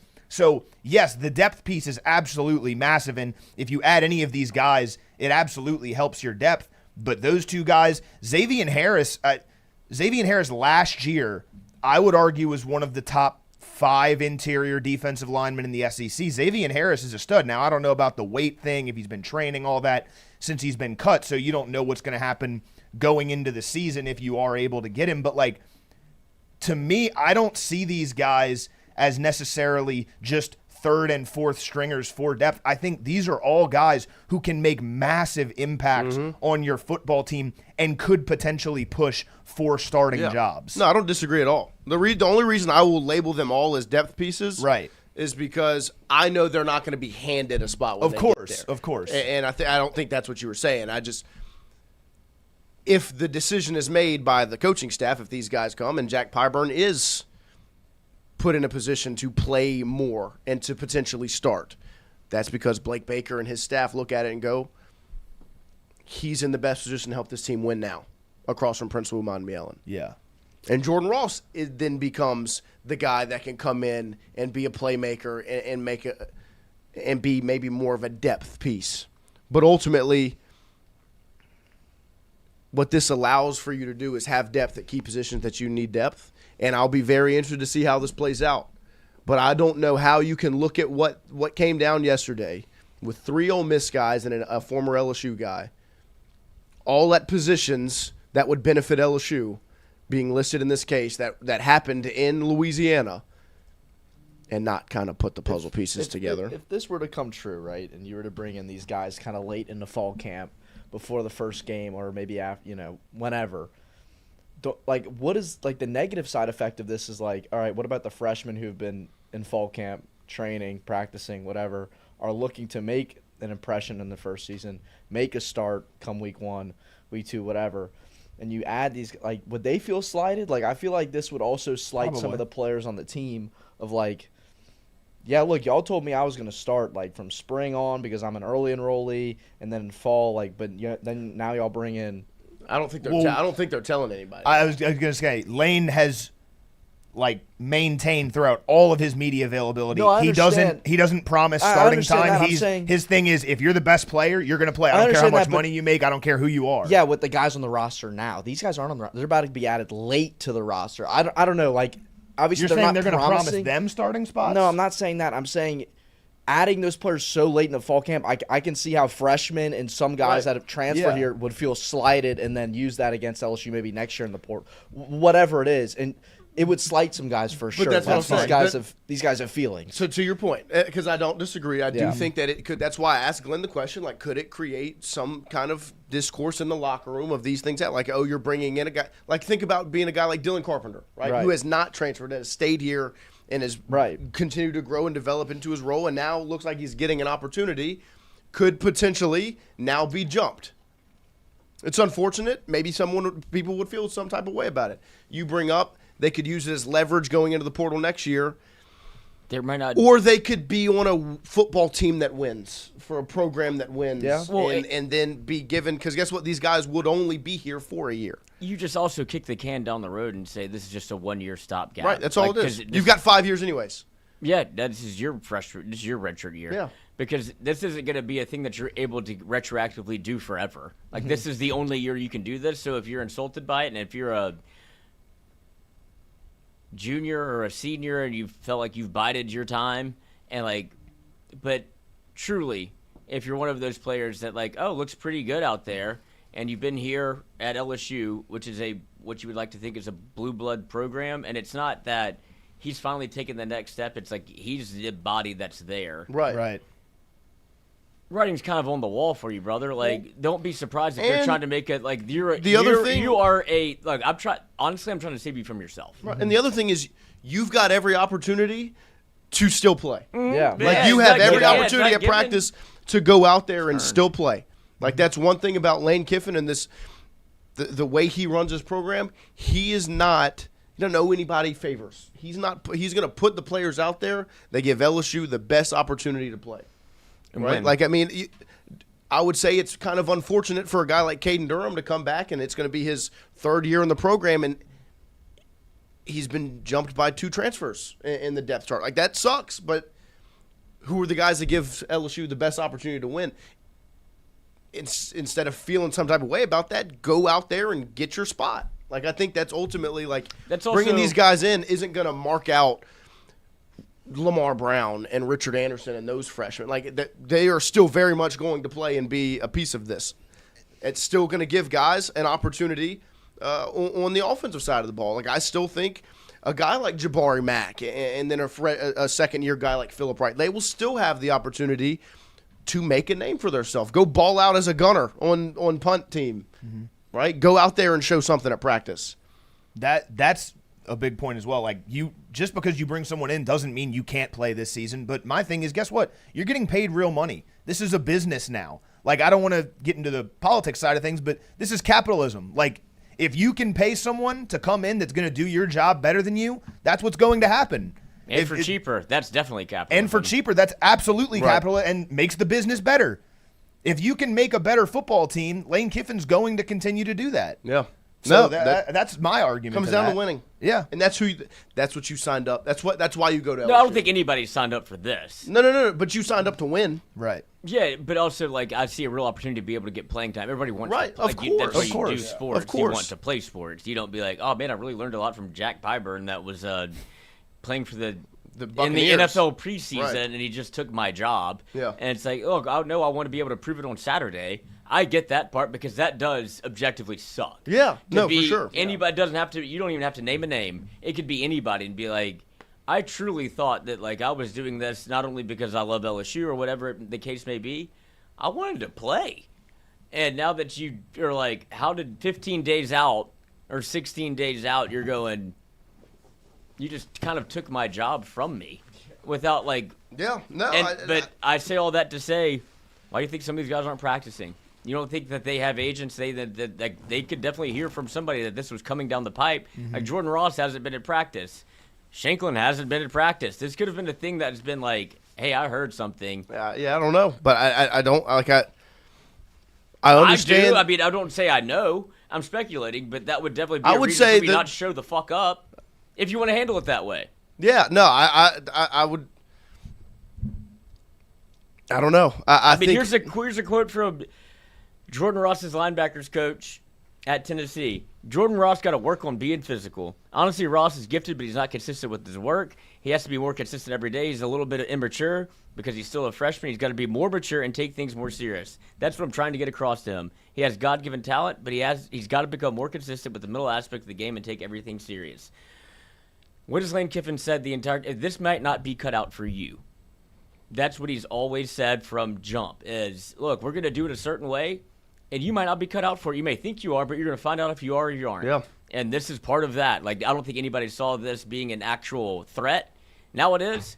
Find out if you're cut out for it. Like, I don't like that that's the way that this isn't college athletics anymore. And as much as it pains me to say, you have to look at it through a different lens of anybody can get it right now. Oh, yeah. And certainly in you this have to look at it through a one, different like lens. this kaleidoscope, this very much like sniper shot of you got one chance to do this way, and if people look at you differently because you did, that's up to you. Yeah. But it is trying to make LSU better, and Lane Kiffin has thrown everything in terms of give me grace, give me a year zero out the window of if course. this continues to go this way. Like you're vying for a national championship no matter what. Yeah, no, I don't disagree at all. I think he's going to do everything it takes to win. Like that is what's been I love it. announced. That's what's been announced by Lane Kiffin since the second he stepped foot on LSU's campus. I'm going to do what it takes to make sure Blake Baker stays my defensive coordinator and doesn't go to Tulane. I'm going to do what it takes to not allow the powers that be trying to hold on to Charlie Weiss Jr. I'm going to make sure he's my offensive coordinator. I'm going to do what it takes to make sure Sam Levitt ends up at LSU. I'm going to do what it takes to make sure Jordan Seaton ends up at LSU. I'm going to do what it takes to build this roster, to get Prince Will, to get TJ, to get Harper. He's going to do what it takes to put together the best roster possible and to win at LSU in year one. You don't think it's fun to work at like Wolf of Wall Street, the peak of his powers, when he's look at what he's doing. Like, is this legal? I don't know, but like, it's a great work environment. Well, we're winning. We're all benefiting from this. This is only good things for all of us. Because if you're Blake Baker, maybe this is a part of why you didn't leave. Like, this could be a possibility where you could be coaching NFL players right now. No, just for this to be the best, the most talented defense that I've ever had laid out in front of me. And it might just be for 1 year. And that's fine, but that's why you stay for 1 year. Because and from Lane Kiffin's perspective, let me make sure I give Blake Baker literally the best tools in the world to make sure if this is the only year I have him, it is the absolute best. And I capitalize on this because, like we've said, there's only 1 year guaranteed that you've got some of these pieces lined up.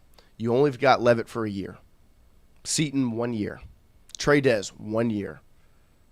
Ty Benefield, 1 year. Deshaun Spears, probably 1 year. TJ Daugherty and Whit Weeks, 1 season. Prince William Yellen, 1 year. Potentially, Charlie Weiss Jr. and Blake Baker. You might only have them as your coordinators for 1 season. So you better do everything you can to capitalize on it. That's what Lane has done since he landed in Baton Rouge. The picture is starting to become very clear that that's what this is. We're winning. This might be as far as you can only see as far as the eye can see. Right. And he's looking into the abyss and going, maybe this is my best chance to get one. If I only get one, look what they do to the people that get one at LSU. Yeah. And on top of that, the other thing is, for this to be a success, for the people that coughed up the cash and are having meetings on making sure they can continue investing to in the season, you just need to get to the dance and they're happy. Mm-hmm. Not only they're satisfied. But we've talked with Charles about like not private equity. Like they're trying to get that deal thing fucking pushed through right now. And this is a part of that because I'm investing in this. And guess what? Guess what benefits all of us? Winning. Yeah, that's like there's no. We put all of this in. I want my money, like not my money back. I want to see a return on my investment, right. And that's the way to do it. And now it's become, this is very much the prove it of, because I think we all would have been very okay with Lane Kiffin going to the playoff. Lane Kiffin going and just missing the dance. But like, damn, that was pretty impressive for a 1 year turnaround. The amount of all gas and no brakes that he's done, really and truly now has showed he's trying to push as far and fast as he can to get one right now. And that's because there is pressure from outside. And if you're Lane, this is the type of shit that actually, like, sparks his interest. Yeah. Like, you told me I couldn't? Like, that's what he talks about that all the time. Is that you said I couldn't quit social media. You said I couldn't do these things. Oh, I don't have to win it in year one? He's like, okay, watch what I'll do to make sure that, like, I hate the fact that you think that about me. Like, challenge me. Put computer back here. I was I'll gonna show say you. it reminds me of somebody. Like, Oh, he doesn't like it's- authority? No, it's count him out. Be negative. Tell him he made the wrong decision. I'll show you why I didn't. I'll fly to Knoxville. I'll show you why. Don't play him. Because look, he could have stayed at Ole Miss and been comfortable forever. This has to be more fun. Oh, of course, no, and but think about the way we've talked about Levitt, we've talked about Seton, we've talked about Kiffin. All of them could have sat where they were at, had much less pressure, been comfortable, and rode off into the sunset. Seton would have still been a top 15 pick even if he stays at Colorado. Even if he goes to Oregon, where there's less pressure than there is at LSU. Sam Levitt could have stayed at Arizona State, stayed comfortable.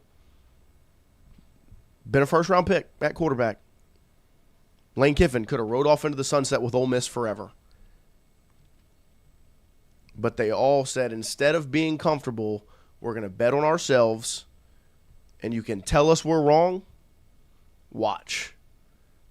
And Lane Kiffin, ever since he stepped foot in Baton Rouge, has done that. He will speak to the media today. Christian just rolled one out to head over to the Ponderosa. It'll be interesting to see. Oh, you think this conversation is going to be about the team? What do you mean? Who's speaking? Lane Kiffin. Yeah, you think it's going to be about what happened at practice? No, that's not. That's what what I'm, no, no, that's I'm saying like that's he's going to speak on all of these things. This will be the first question asked. You saw the ruling last night, and guess what? Lane's not going to tell you. Just get prepared now. He's not going to tell you anything. That's what this is the ultimate matrix dodge. He's going to have. He's not going to say anything because I don't know how you don't say. Maybe he does. There, you could read between the lines some subliminal messaging. I don't think he's going to say anything. No. If he doesn't say anything, that means he's very confident in what's going to happen. And that's what I think If he does, it is. he's putting pressure on what the system is. Because 100%. It's one thing that he's been very passionate about speaking about. And I'm telling you, there's some things that scratch his itch of I'm going to talk about it. Because I've cut up the pressures of him, and there's 30-second answers, and there's 2-minute and 50-second answers. And they're all very much a very select group of questions that get him going. And this is like the NFL model he loves to talk about. This is one of those things. And I don't know how – look, you're not going to – and this is the perfect spot for him to be able to deflect because nobody's going to push him.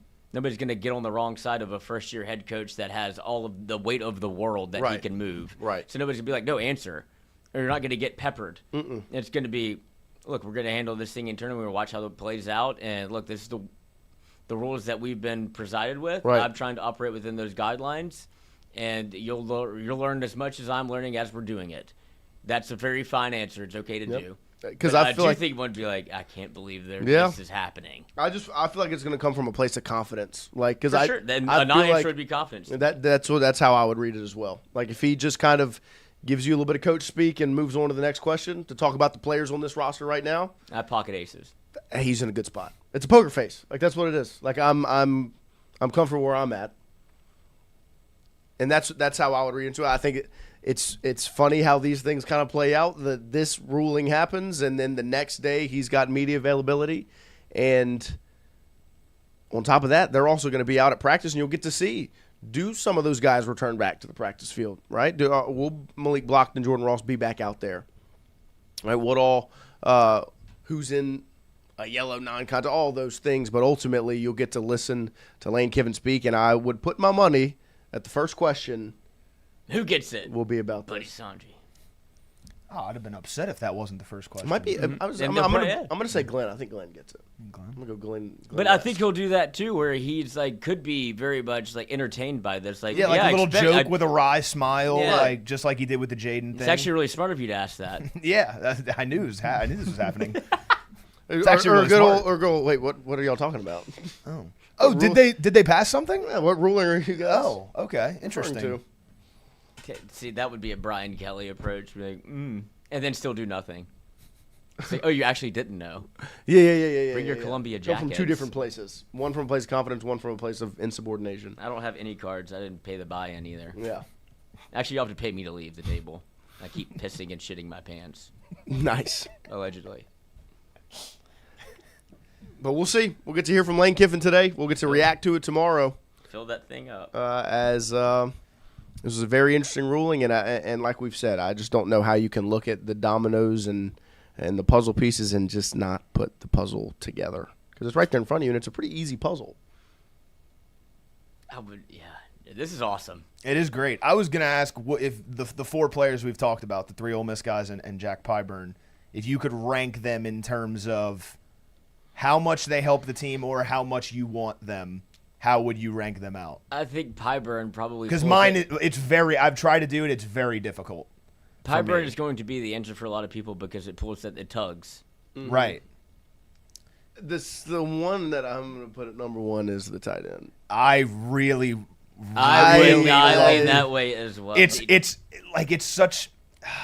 You shouldn't want a tight end as bad as I want him. No, I think he was so good. With and he's a fucking unit. But the other thing is, I think you should. Like, I think 100%. It fixes a lot. I think we have not spoken enough about that tight end room because 100%. you do have one of the most talented tight ends in the country. Trader's green. But he's going to be split out wide. He's not going to be attached to the line. He's not. Right.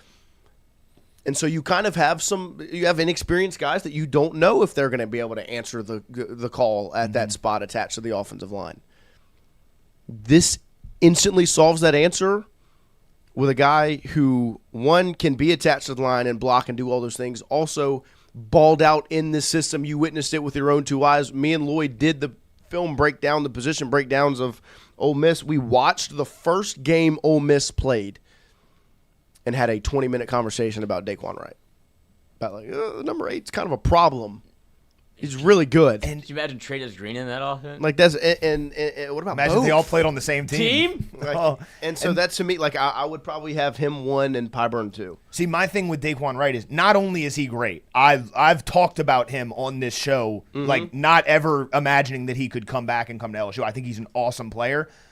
The big thing for me also is it allows you to be so much more creative with Trey-Des-Green. I don't want to say it unlocks him because he's already been unlocked from the shackles of Brian Kelly, but you can use him, you can split him out wide. You don't necessarily need to attach him to the line of scrimmage if you don't want. Because you already have a guy who's very comfortable in your system that can do that. You can use Trey-Des-Green however you want. He becomes your X receiver. 100%. He just becomes a weapon. Yeah. That's all he is. It makes Lane Kiffin multiple, and that's what he wants. And that's dangerous. That's why I have him listed at number 1 is because it gives Lane Kiffin even more freedom to be even better offensively. I'm already extremely confident in what this defense is going to be able to do.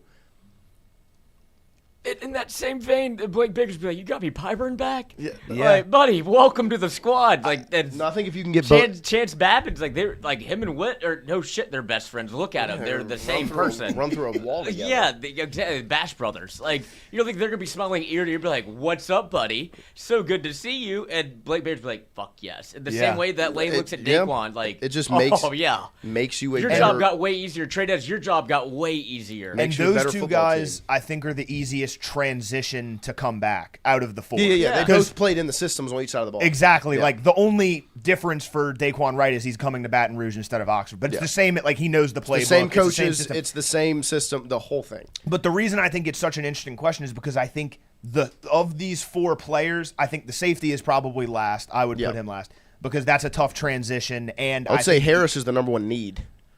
And I would say ceiling-wise as players, I think he could be the best player out of the 4. That's a guy. Now, again, I'll keep saying it. I don't know about the weight and all of that. He got cut by the Saints, which doesn't really bother me that much. But I don't know about the weight. But if you can get him playing at the level that he was playing last year, that is a game changer. That's a guy who is a massive ceiling raiser on the interior of the defensive line, and it's exactly what you've kind of been looking for when you went out and signed Malik Blockton and Steph Green, who are good veteran players. They don't have that upside of Xavian Harris. Now, Deuce Gerald and Richard Anderson do, but I think we're maybe a couple months, maybe a year or so out from that just because they're so young. So that's why I asked the question. It is super interesting because Dae'Quan Wright is the one that interests me the most. Jack Pyburn is awesome and would be a great addition, but Xavian Harris is the guy. Lay. What's that? I already know he's a great lay. Like, I've already been there, have that, would love it back. Okay. Yeah. I forgot what I was, but yeah. but Xavian Harris. The way I look at it is from those two perspectives, and it's from two different camps, but it's you got somebody to not go to the draft. Like, you got a junior back. Yeah. And that's how, I guess, the way you could rationalize it, because I'm still trying to have college football brain, and I want to keep it. It's like, oh, you kept them from going to the NFL. And so they tickled the NFL a little bit. It's not the biggest deal in the world. Come on back. And now you have people that are familiar, and it's a plug-and-play type deal. And then when you look at other ancillary pieces, that's where you're like, I have questions because I don't know if you're going to be able to pick this up in 15 days. But so for me, fuck the 15 days. You be ready for September 19th. Oh yeah, sure. I'm cool. I don't want to disrespect Clemson. That's a good football team, a lot of talent around the roster. I feel pretty good about that game. Yeah. You be ready for you if you can go give us 25, 30 snaps against Ole Miss on September 19th, I'm happy. And then you can ramp up from that. Exactly. But that's what I'll say, like those two guys are in shape. Yeah. Know the systems. That's also what's crazy. Yes. They're ready. That's the thing to me where it's like if it happens and the NCAA does their appeal and it doesn't get approved and these guys are eligible for the entirety of the season, they're ready game one. Yeah, they don't have to be. I agree with your point. Like I wouldn't say you need them game one. They're ready game one because they don't they know the Wright knows the offense. Pyburn knows the Jack Pyburn's in shape. Yeah, both of them are both. They're on NFL teams right now. Yes. The only one that's not is Harris, who was cut. These two. Jake Taylor. Where are you right now? Who's Jake? Yeah. Mexico. Well, and the one thing we haven't talked about yet that I think there is a little bit of ambiguity on right now, because I saw CJ tweeted it yesterday and reported it that yesterday's granting of the lawsuit or whatever overrides the SEC ruling of no in-conference transfers. But there's also, I haven't seen that anywhere else, and I have seen a lot of people say that you still can't transfer within the SEC.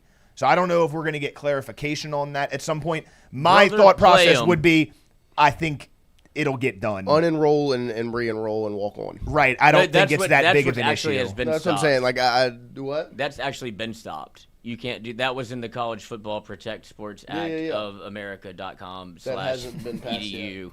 Right, it's not passed, but was very much forced to the forefront and something that people will reference. Well, because that directly involves academics, which would lead into the way they're going to act about things. What's that? What? Academic? Yeah, right. I don't know either. They latch onto those things. I mean, look, Glen said it when he was talking about the biggest hang-up with I blow right by those speed signs. Right, the biggest hang-up with the international players is going to have nothing to do with eligibility. It's going to have to do with the school part, but they'll be fine. That doesn't have me worried at all. But I'm just saying, like, he speaks two languages. They're grasping on to straws now. Yeah, that's cool. What do you mean? Do you think they would? Student athletes anymore? Think they wouldn't allow them to take the language that they're fluent in? Like, does LSU offer Italian? Yeah, you can't, because you can't do that anyways. See, that's dumb. Yeah, you can't. I agree. Yeah. Then I should have to take English. Yeah, 100%. That is the fucking argument right there. I'll take French. I don't have to take any classes then. I know all of these words. It would be a upper level. Like, they can't take intro to Spanish if they speak Spanish. They can teach intro to Spanish. I'll take French, s'il vous plaît. No, you're already fluent. They're just not allowed. They're just not allowed to take the class. That's arbitrary. Yeah. Because I remember I forgot how to do it. I had someone that spoke Spanish in my intro to Spanish class, and they were like, "You have to get your schedule changed. You can't be in here." Oh, See, well, you have to gotta lie. sell it. You gotta That's what I'm sell saying. it. You're not doing a good job. Por qué? Oh, what's for lunch? Yeah. 4K. Por qué? What's that? Oh, like ham? Yeah. You know, in class, he's one of the dumbest people, but he keeps getting hundreds on all the tests. He's I'm a just really good. good I'm good studier. at writing Spanish. I know no speak I good. can conjugate. But they speak broken English. It's like Sam Witwicky in Transformers. I see the symbols in my head, and I just write them down, and it's just right. I don't know. Man, look, you have Megan Fox tied to your hip. I think Yep. everything's okay. Megan Fix. Megan Fix. But we'll She worked on cars. she did. She She fixed did. car. Megan Megan fixed fixed car. Tight little piston. What I will say for us to put a little bow on this conversation is when any of these things arise, any rulings for college athletics, I'll say for football specifically right now, but just in general at LSU, you have head coaches, you have an athletic administration, you maybe even have a state government that is all in on winning and doing whatever it takes to win. Will Wade will do whatever it takes to win. Lane Kiffin is doing whatever it takes to win. Kim Mulkey, her focus is what? It's winning. Jay Johnson wants to do. They want to win. Virgil Osbury wants to win. Wade Roos wants to win. Jeff Landry, Wants to win, right? Like a different thing. But they go hand in hand. Like you have coaches that are committed to winning. LSU is committed to winning, regardless of This is the rules or lack thereof, or what makes you feel okay. I couldn't be right? prouder of the state. Like it's your feelings might tell you, because look, my feelings say professional athletes shouldn't be in college sports. But I'd like if they were. I don't really like it, but but I want to win, and if ever people are going to be doing it, I would like to be doing it as well. LeBron has 5 for 5. Like it sucks. That's true. Like because I'll say even for me, like for my example as like a high school basketball coach, it sucks that high school kids are not going to get recruited to play Division I basketball in Power 4 conferences as much anymore, because why would they recruit an 18-year-old when they can go get a 24-year-old, or they can go get a 23-year-old from France, right? Like, why would I recruit the 18-year-old 3-star, 4-star? Like, it sucks from a feeling standpoint. It sucks because that kid works his tail off, good enough to play, but he's not going to get the chance because of these rules.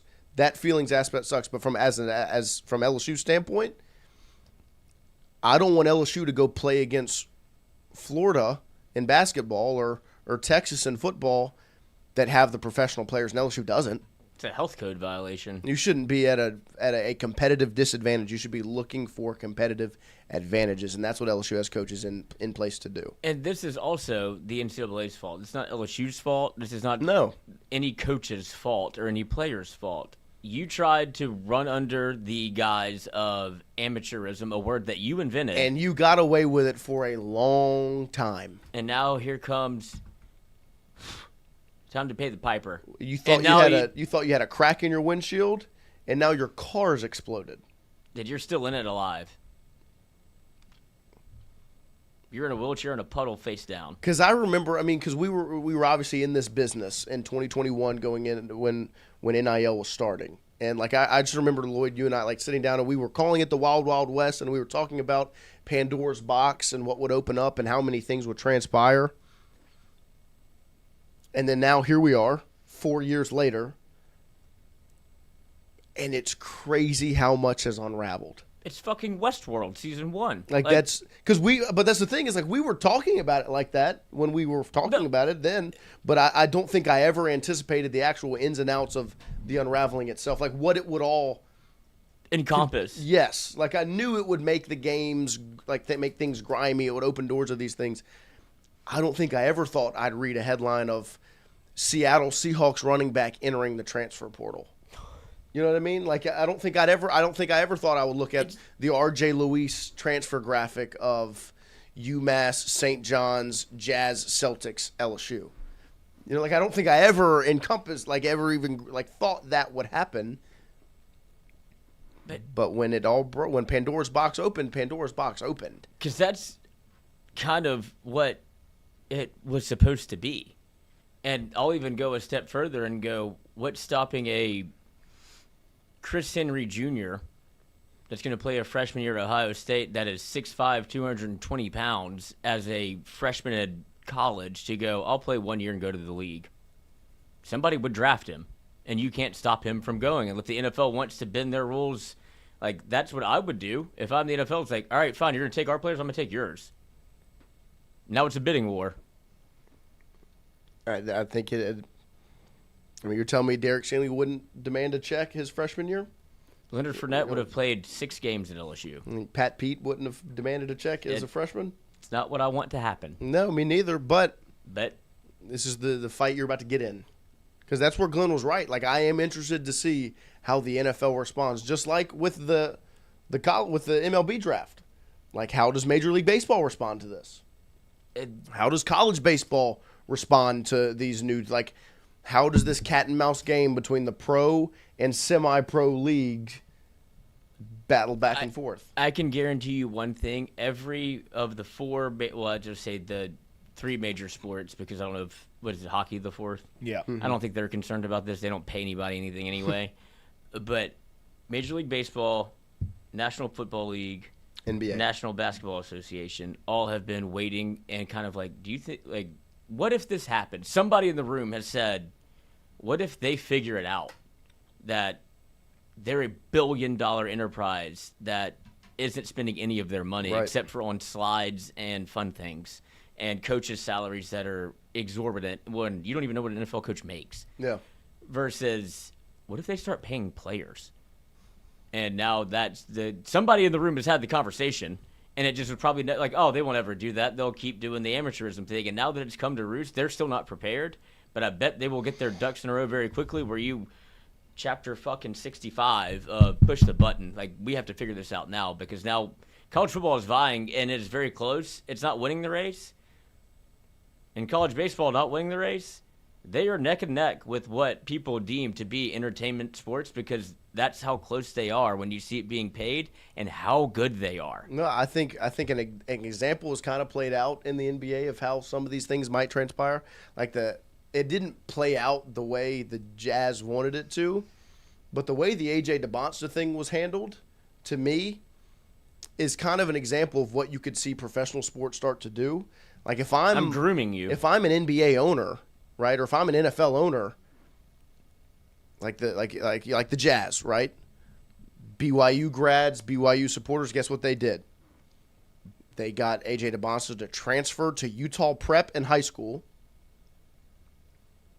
and then commit to BYU, had an NIL so that the Jazz could draft him and he could go to the Jazz. Ultimately, it didn't happen. Draft him, the chance. Right, because they moved heaven and earth to be able. Because they end up getting the number 2 overall pick and taking Darren Peterson, still a really good basketball player.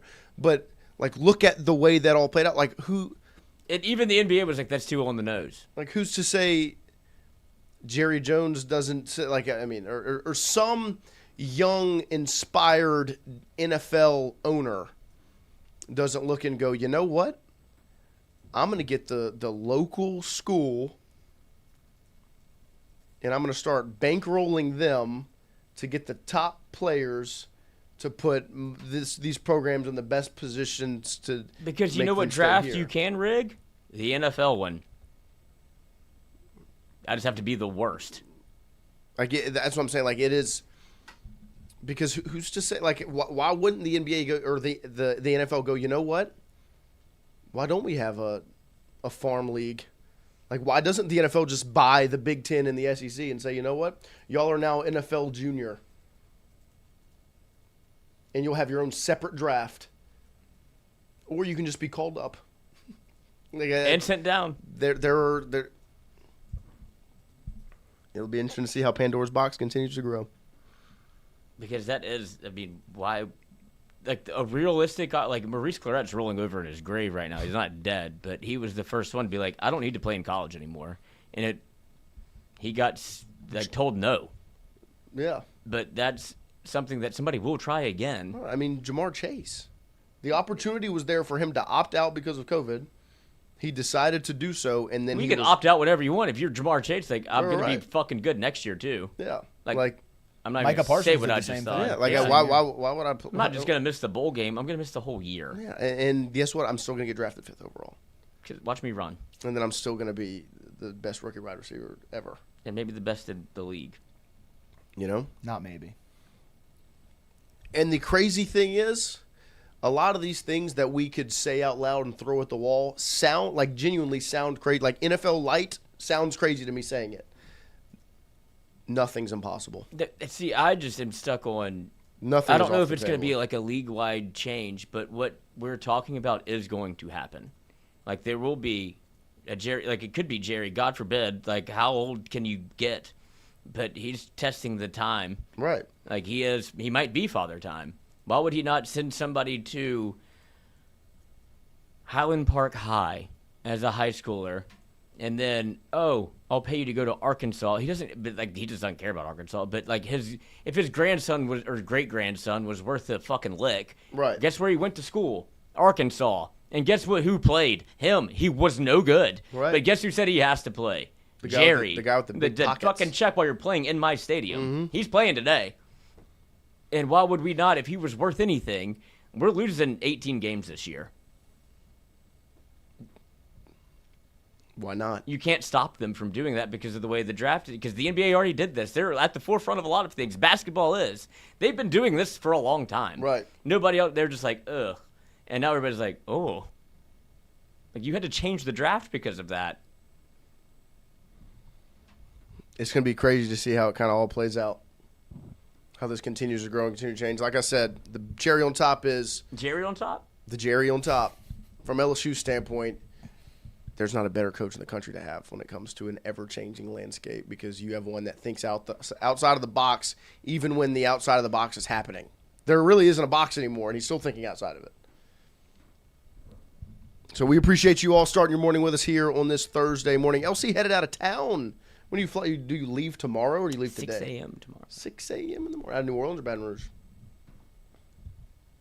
Good question. There you go. Hope you figure that out.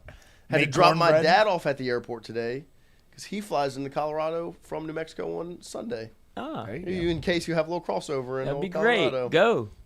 Me? Tigers. Yeah, This is there what you yeah. That's Give good him one of Tigers. Make cornbread, not war. He's coming back out. those. Uh-huh. No. Oh. My mother is taking that one. Oh.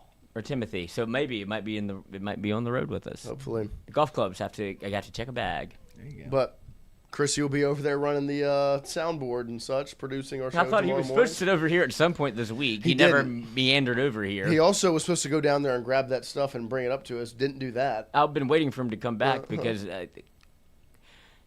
car's a little thirsty. As is mine. Oh, that's what. Yeah. It could have been more. We don't know. We don't know because Christian took it. Yeah. Call him. He'll be back. He's going to Yeah. practice. Well, he's going to practice. He's got. Oh, that's a very convenient to thing bring for the him to SD do. card. Yeah, what happened at practice? I don't know. I was filming. What did you watch while you filmed? Like phone? Camera. Trivia? Let's LSU trivia this bad Let's boy. LSU trivia. Dominated it yesterday. Yep. Absolutely dominated. Where is Eric Gilbert? Savannah style. Oh, you're in Savannah, Oh, you Georgia, got like that molasses Savannah, is pouring like out of your molasses mouth. pouring out of your mouth. That's more of a You got that Savannah panhandle accent. kind of twang going on. What you need here? The is more hottest of a- jambalaya I Okay, ever have yeah. encountered. You declare. I believe there's been Tie you more. up behind my bass boat and pull your lily white butt across the Mississippi River to put out that butt fire. Spicy ass water. I was an all SEC and NFL all rookie team member. Well, that doesn't really. Let's go Tre'Davious White. He did have a good rookie Wore season. number 16. I was Yep, thinking the that's same true. thing. Same thing.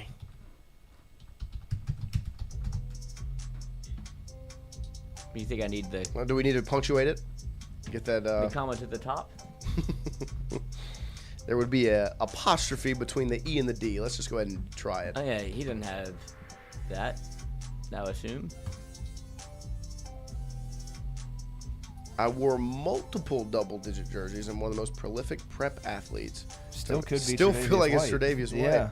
Maybe that apostrophe cooked us. That's what I now. Now I'm upset. We can't guess I'm it just again kidding. because if it is Tre'Davious White and we just missed 5 times, we got that on the first game. Yeah, we got it on the first drive.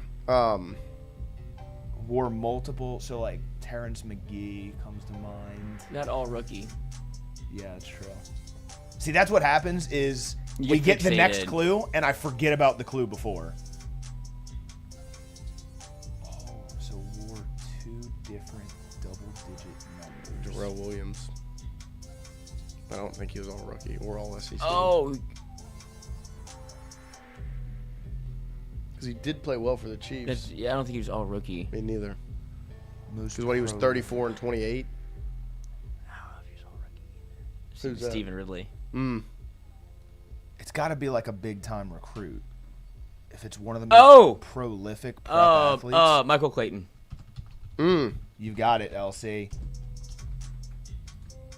Oh! One of the most iconic I'm out the game. touchdowns in LSU history. Oh, shit. God, that was such a good guess. It was. Who's got these? The most iconic touchdowns in LSU history? Mason Taylor, all rookie team. Well, Mason Taylor only wore 2 86. different numbers. Oh, see, I didn't know if that meant for just LSU.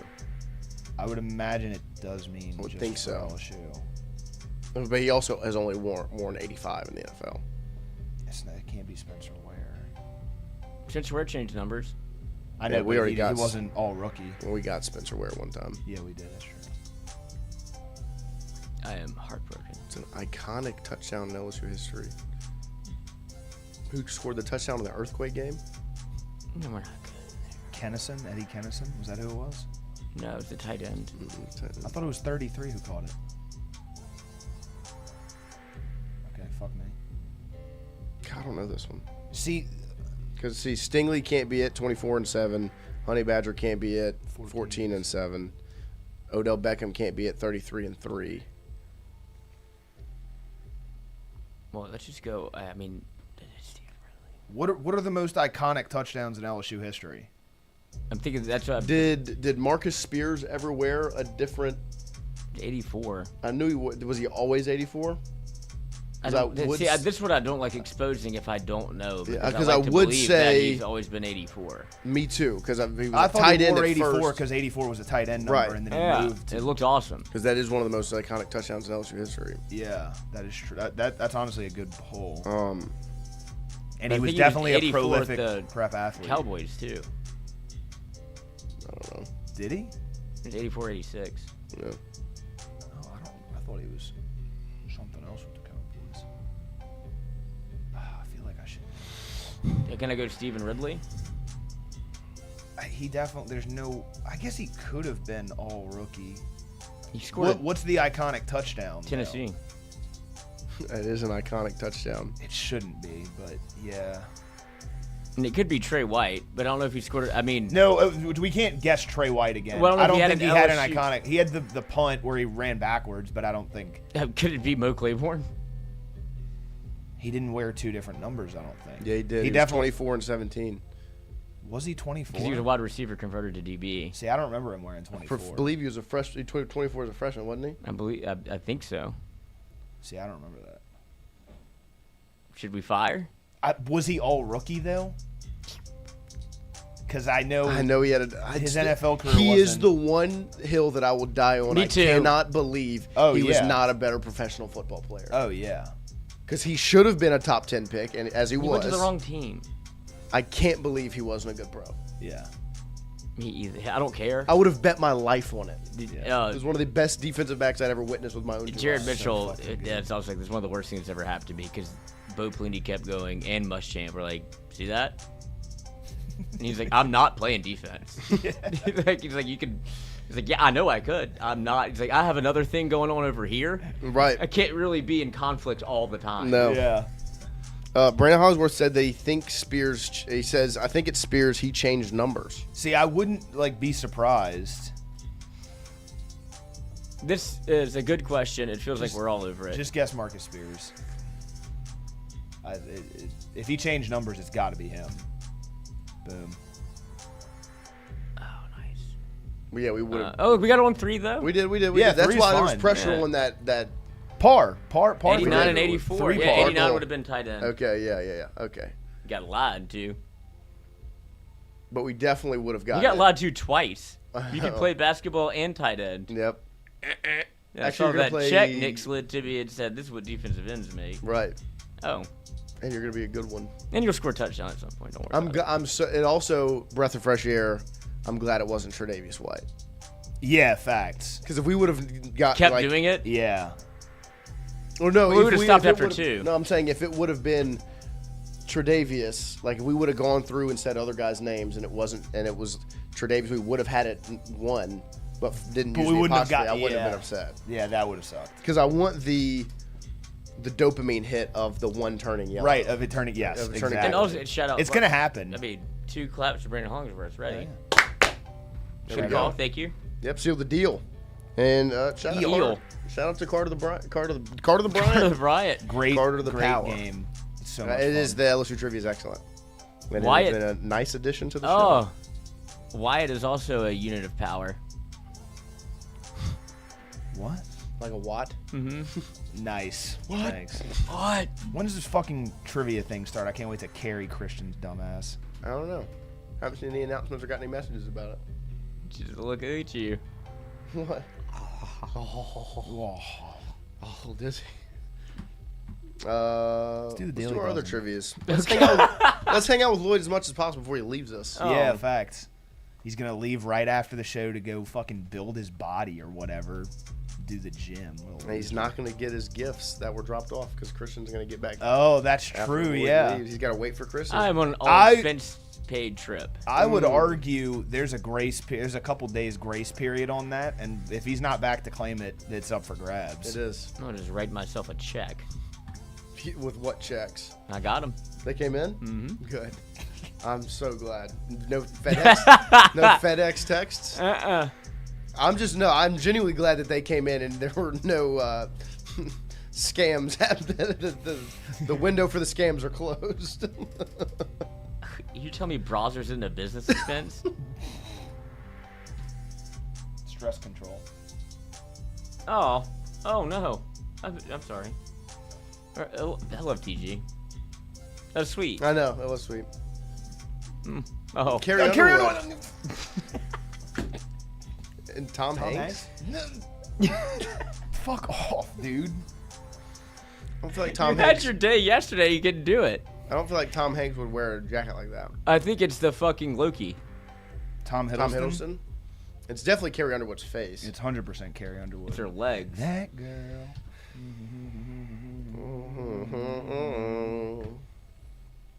Right now. That Jeremy Renner. I took a Louisville slug. I can't wait to go home and rewatch Tires. I might put it on this television. and watch Yeah, it. I do want to watch it with Lloyd because Lloyd's gonna love it. I mean, boy. Yes. I know. That's why I don't know what I'm doing. I want to watch it. But I think I'm gonna restart it. They're all 30 minutes. Is it Oh no, I watched it. I literally finished season 3 in 2 days. Like, let's come back to it's this. quick. I'm gonna think about who the guy is for a little minute. I don't know. Well, how's that different than any other day? Nice. In his first 2 years starting, this NFC West quarterback went 18-4 from 02 to 03, then held the starting job for years until he went 5-30 for them from 07 to 08. For them? So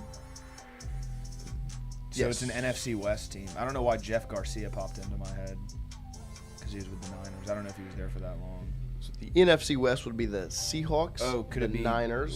Tim Hasselbeck for the Seahawks, the Rams? Who was the Rams quarterback back then? Sam Bradford? No, not 2003. So it's not going to be the Rams because Sam Bradford came in 08 or 09. Oh, Sean Penn. It could be Sean Penn. Damn, Sean Penn. Not Sean Penn. I thought Sean Penn was an actor. It's about the other question. Celebrity basketball. Oh, okay. I was so confused. Like, when Sean Penn played in the fucking NFL? Mm-hmm. Yeah, so He's fucking Ursula's boyfriend in Friends. What's the movie with Leonardo DiCaprio? There's a handful of them. Inception. No, that he's in. He's got his little soldier with him. Stands at attention. He gets pegged by a gun. Whoa. Now have your attention? Yeah. Wait, what movie is this? One battle after another. Oh, That is okay. what it is. We're gonna put tires on hold. I haven't watched that one. That his member should win Best Supporting Actor. I haven't watched that one. Oh, he is erect. See, I don't think it would be. I guess Sam Bradford. When did Sam Bradford come into the league? He won the Heisman in 08. So the it would be Rams would make 2002 sense to because- 2003. But also, Sam Bradford. Wasn't back- that Oklahoma? That's when Jason White was there.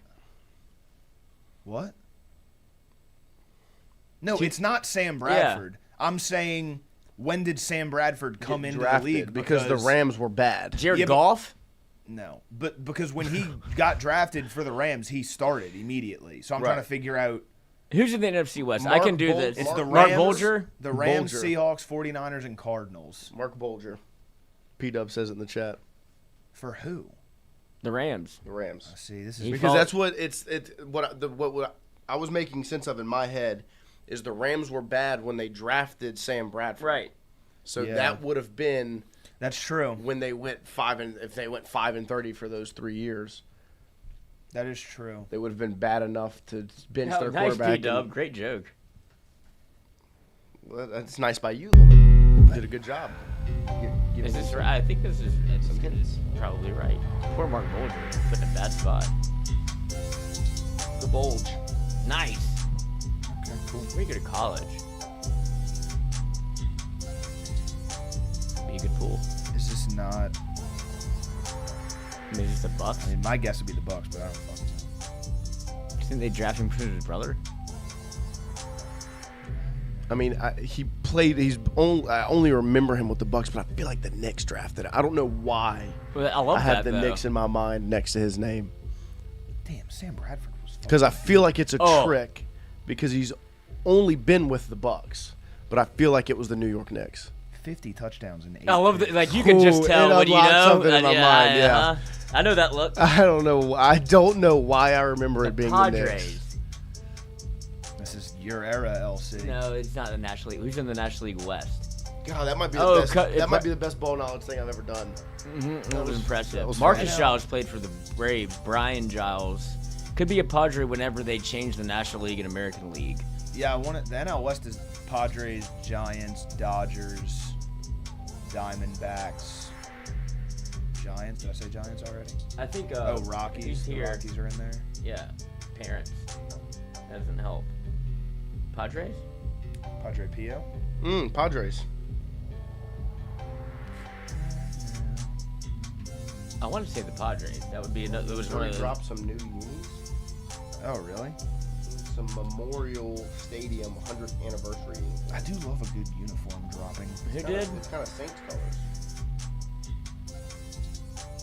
So Pete Nakos just tweeted, SEC intra-conference rules currently remain in place and states that athletes can transfer inside the conference within their sport's regular NCAA transfer window immediately following the sports championship segment. So I think That doesn't help us that's right now. that means he's saying, according to the rules, you're not going to be able to transfer in Conference, conference. yeah. But I would We'll see. assume Pyburn's they still in play. figure that out. I think they're all still in play. Oh, hey. He fixed his posture when he saw he was on camera. Yeah, I look like a fucking Yes! Sit up straight. He's looking right at my bald spot. It was the Padres. Hims. For long. That kind of feels like this. Not the same pool, but very. It had the same feeling. Had a Of it. I feel. don't know why I know Yeah, this. Previously called the The Sedona. Sedona. The Carnival is a minivan produced by this automobile manufacturer. The Carnival.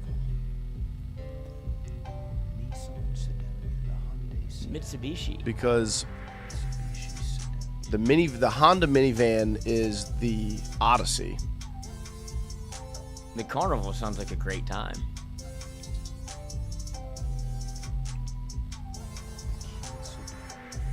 Kia Sedona. I think Kia feels right. I feel like I've seen a Kia Carnival before, and Kia Carnival sounds right. Flows. Mitsubishi Carnival, not so much. Jeep Carnival. What about Scared of it. The Jeep Sedonia. I don't think Jeep has minivans. That's true. I hate cars. I don't like cars. It at all. feels No like way. I thought you loved cars. You cried. No, the movie. I don't like the people who are like fucking all into like cars and shit. I hate Hyundai that. Sedona. I feel Kia. It sounded right. I mean, We're it just going from a gut branding, today. From This a is branding good. standpoint, Kia Nice. Carnival just sounds real good. Let's go Sean Penn. Let's trust the chat. Damn, not Sean See, Penn. I feel like it feels too tan for Sean Penn. It could be some of Carrie. Maybe. Mrs. Underwood. Oh, yes, Miss Money Pussy. It's actually pronounced Money Penny.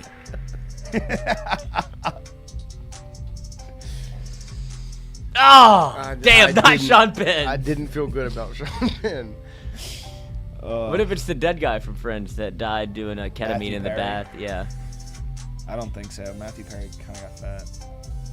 Packaged in foldable cardboard boxes designed to look like laptop meals. What Oh! the fuck? Food chain offered laptop. I kids remember meal. this. During the I've only 2000s. ever eaten from this place one time ever, but it's KFC. That's I- also a lie. That's the funny You've part. only had Yeah. KFC once? One time ever. No way. I promise you. Really? Why would I go to KFC when I have Popeyes? I mean, That's that's true. true. We had the only time I've ever had KFC. We were in Nashville, and we ate it with my family. Kentucky.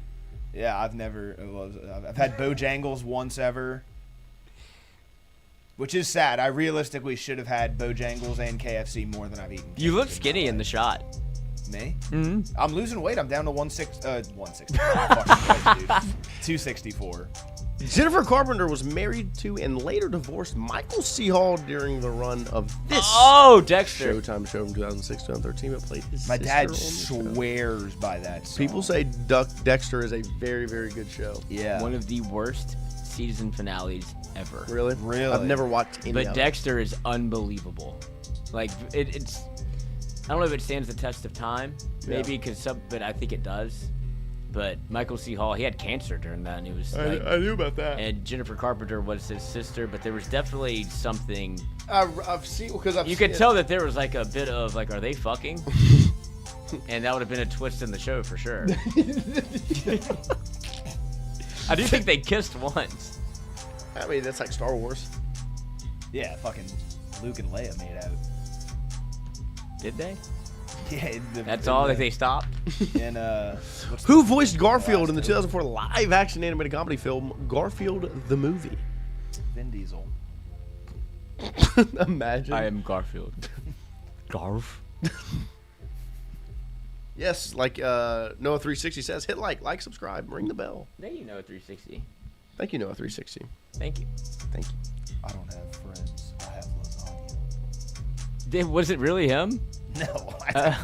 Because I could hear him saying that. It's I not just Vin thought, like, Diesel. who's the funniest? Jim Gaffigan? I don't even know who that I is. don't think so. I've heard that name. He's a comedian. Okay. Because he used to go, when's the lunch? Was funny at one point. Jim Gaffigan? Yeah. Oh, yeah. I don't know if he's still funny, No, it was a clean comic. but he though. was funny. I respect clean comics because I just, why? Yeah. Fair enough. The guy from the original Space Jam movie? Bill Murray? Is it Bill Oh, Murray? it actually could be Bill. That sounds right. I mean, it's an easy paycheck. Easy money. I hate Mondays. Lasagna. I'd do a good Garfield. That'd be a great Garfield. Yeah. Lloyd is Yeah, Garfield. thank you. 12:15. What a What day. a day. Oh, I swear down. I think about Swear that down. once a day, and it makes me fucking belly laugh every fucking day. That was so funny. I appreciate that. I was being honest. I know you were, and that's what makes it funny. It was a day. You leaning back, reclining in your fucking bed. Oh, What a day. can't wait to do nothing. Unbelievable. So fucking We'll figure this good. out tomorrow, right, boys? What's up? Oh, yeah. We'll fucking... When it gets here, it gets here. Bill Murray, you want to send it? Send it with Bill Murray. Bill Murray. Bang. Nice. Shout out P-Dub. What band released with 1986? or without you, I can't live. It's you too. With or without I can't live without you, too. oh. The celebrity mashup has gotten to they. And twist of fate. Noah, this is you.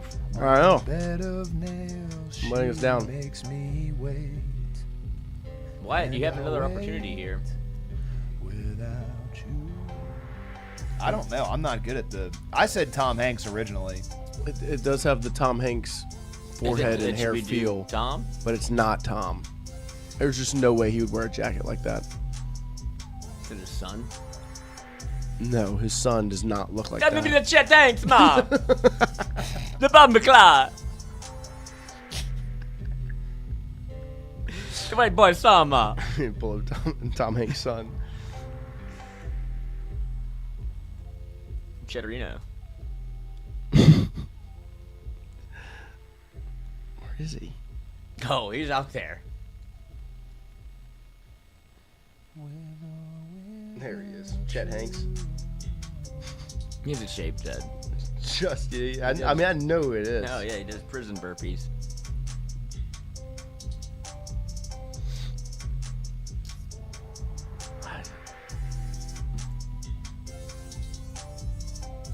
Bow, bow, bow, bow. Sting? Didn't he go see Sting? Charles? Maybe. He did. Somebody They were did. talking Somebody said about him something the about other Heard day. him singing. I don't know who this gentleman is. Sting. If he's on here. Oh, what's his real name? The guy from the it original Bono? Space Jam movie. He doesn't have his LeBron? sunglasses. Oh, Billy Bob Thornton. Kevin Costner? It's not. There's no way it's Billy Bob Thornton. I thought Kevin Costner. I can see Kevin Costner. I can see the jacket for sure. Definitely. Vontae, what is it? Vontae Mack? No, it's a real person. No matter what. Vontae, who Davis is it? is a real person. Oh no, Vontae Davis is a real He person. went during the That's what it game. is. Yeah, That's what I'm gonna halftime. do. We're tired. yeah. Vontae Mack, no matter what. Fucking Brian Callahan. Picked up Callahan's son. You don't know what that's from, do you? It's fucking Tommy Boy? Yeah, Tommy Boy. Come on, don't fucking play with me. There are some movies that fucking I know Stand the about. test of time. If you didn't know, I'd be like, Tommy you have- Boy. Tommy Boy's electric. Yes. Brothers don't shake hands. Brothers gotta hug. If I put a piece of shit in a box and give a guarantee on it, fucking awesome, dude. What if the guarantee fairy's all hopped up on drugs and wants to get in bed with your little sister? Doesn't he fucking start like throwing rolls at people in the restaurant or something? Oh! I ruined my little pet.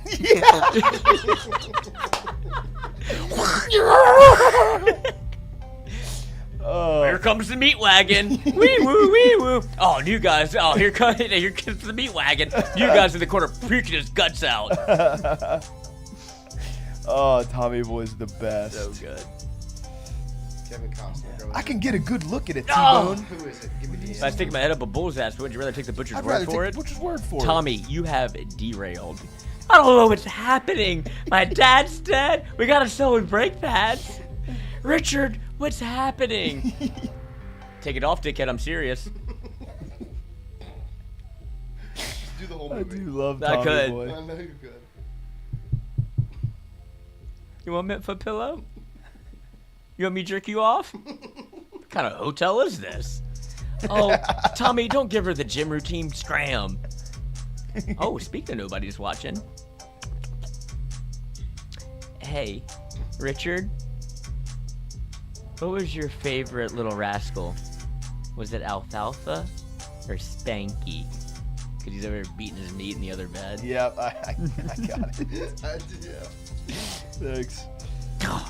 If we don't get the wings, who cares? You got a meat lover pizza in the trunk.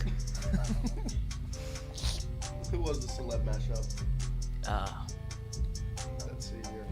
Computer, show me the answer, please. It's Wow, 12% got that NBA one? That upsets me. that is, yeah. 8% knew the KFC, though. Good job, Wyatt. Hell yeah. Only 8% of the country knew they had laptop meals. I'm like that. Yeah, that's pretty impressive. the top 92% Of fat motherfuckers. Tommy want wingy.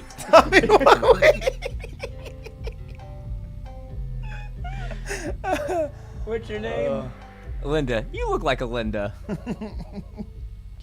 What a fucking cinematic masterpiece. It's All one right, of my man. favorite movies. It's so If good. you can't tell. I had no clue.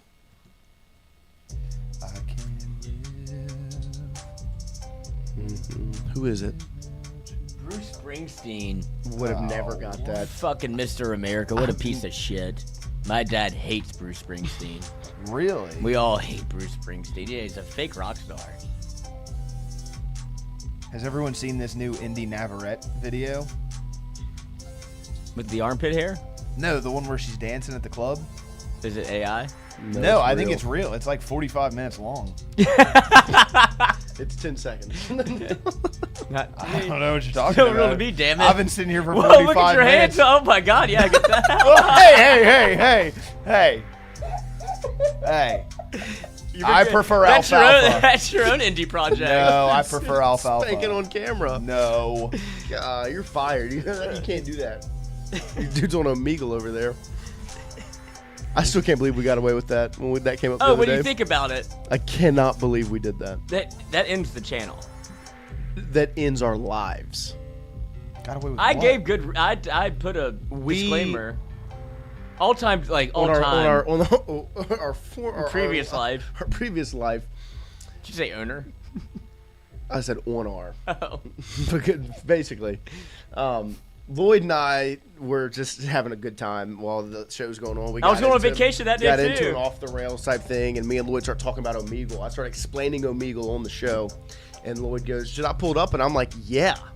No. Pulls up Omegle live. Because we're explaining it to these two people. Two old people. And they're like, "What is it?" And I was like, "Oh, Sorry, Katie. yeah, sorry, Katie, not old. Not old. Could have made so much money.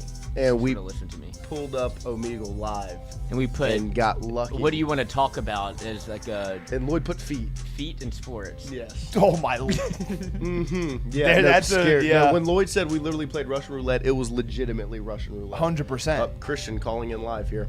Yo, Minnie, you're live. What's up? I can't ask you how the practice went. Well, we can't report on it yet.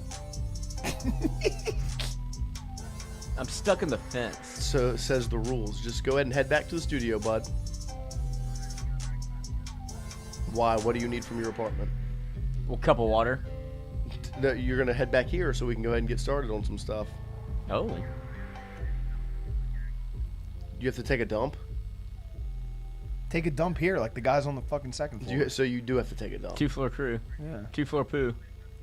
I'm inferring that you need to use the restroom. We have a restroom here. I need that SD card as soon as possible Yeah, you know what that stands for. so I can make a YouTube video and post it. He hung up. Everybody call. Quit playing with your dinghy. Thank you, Andrew Messina. He goes, The great quote from Wyatt. Yeah. Christian goes, are you going to ask me about my practice report or what? No. We can't talk about it. Yeah, See, I don't know if can't. we need to tell him off air what we think about him. Honestly, good on you for remembering that, because Christian does talk with confidence, and sometimes I just, like, trust people. And so if he just said that with confidence, like, yeah, sure, give your practice report right now before we can actually do it. I work hard for that credential. We're not losing it. We just got on the email list, okay? Cannot screw that up. Can't do it. 8:30 in Nashville next year, we'll be there. Oh, prehistoric forest. Appreciate you guys. We'll be back I use the right kind. It's 10W30. tomorrow morning live, 8 a.m. Well, you can't latch the hood real good if you leave the can in here, can you? with no LC. No LC. Hopefully y'all have AC, though. This is the test for computer. Can he quote Tommy Boy? should be the Failed. litmus test. That should be the LSAT. The LC. LSAT. LC. LCAT. L-Cord. Meow. 357. Meow, meow, meow. Text from my father. Let's see what he said. He's probably seen Tommy Boy a ton. My dad? Yeah.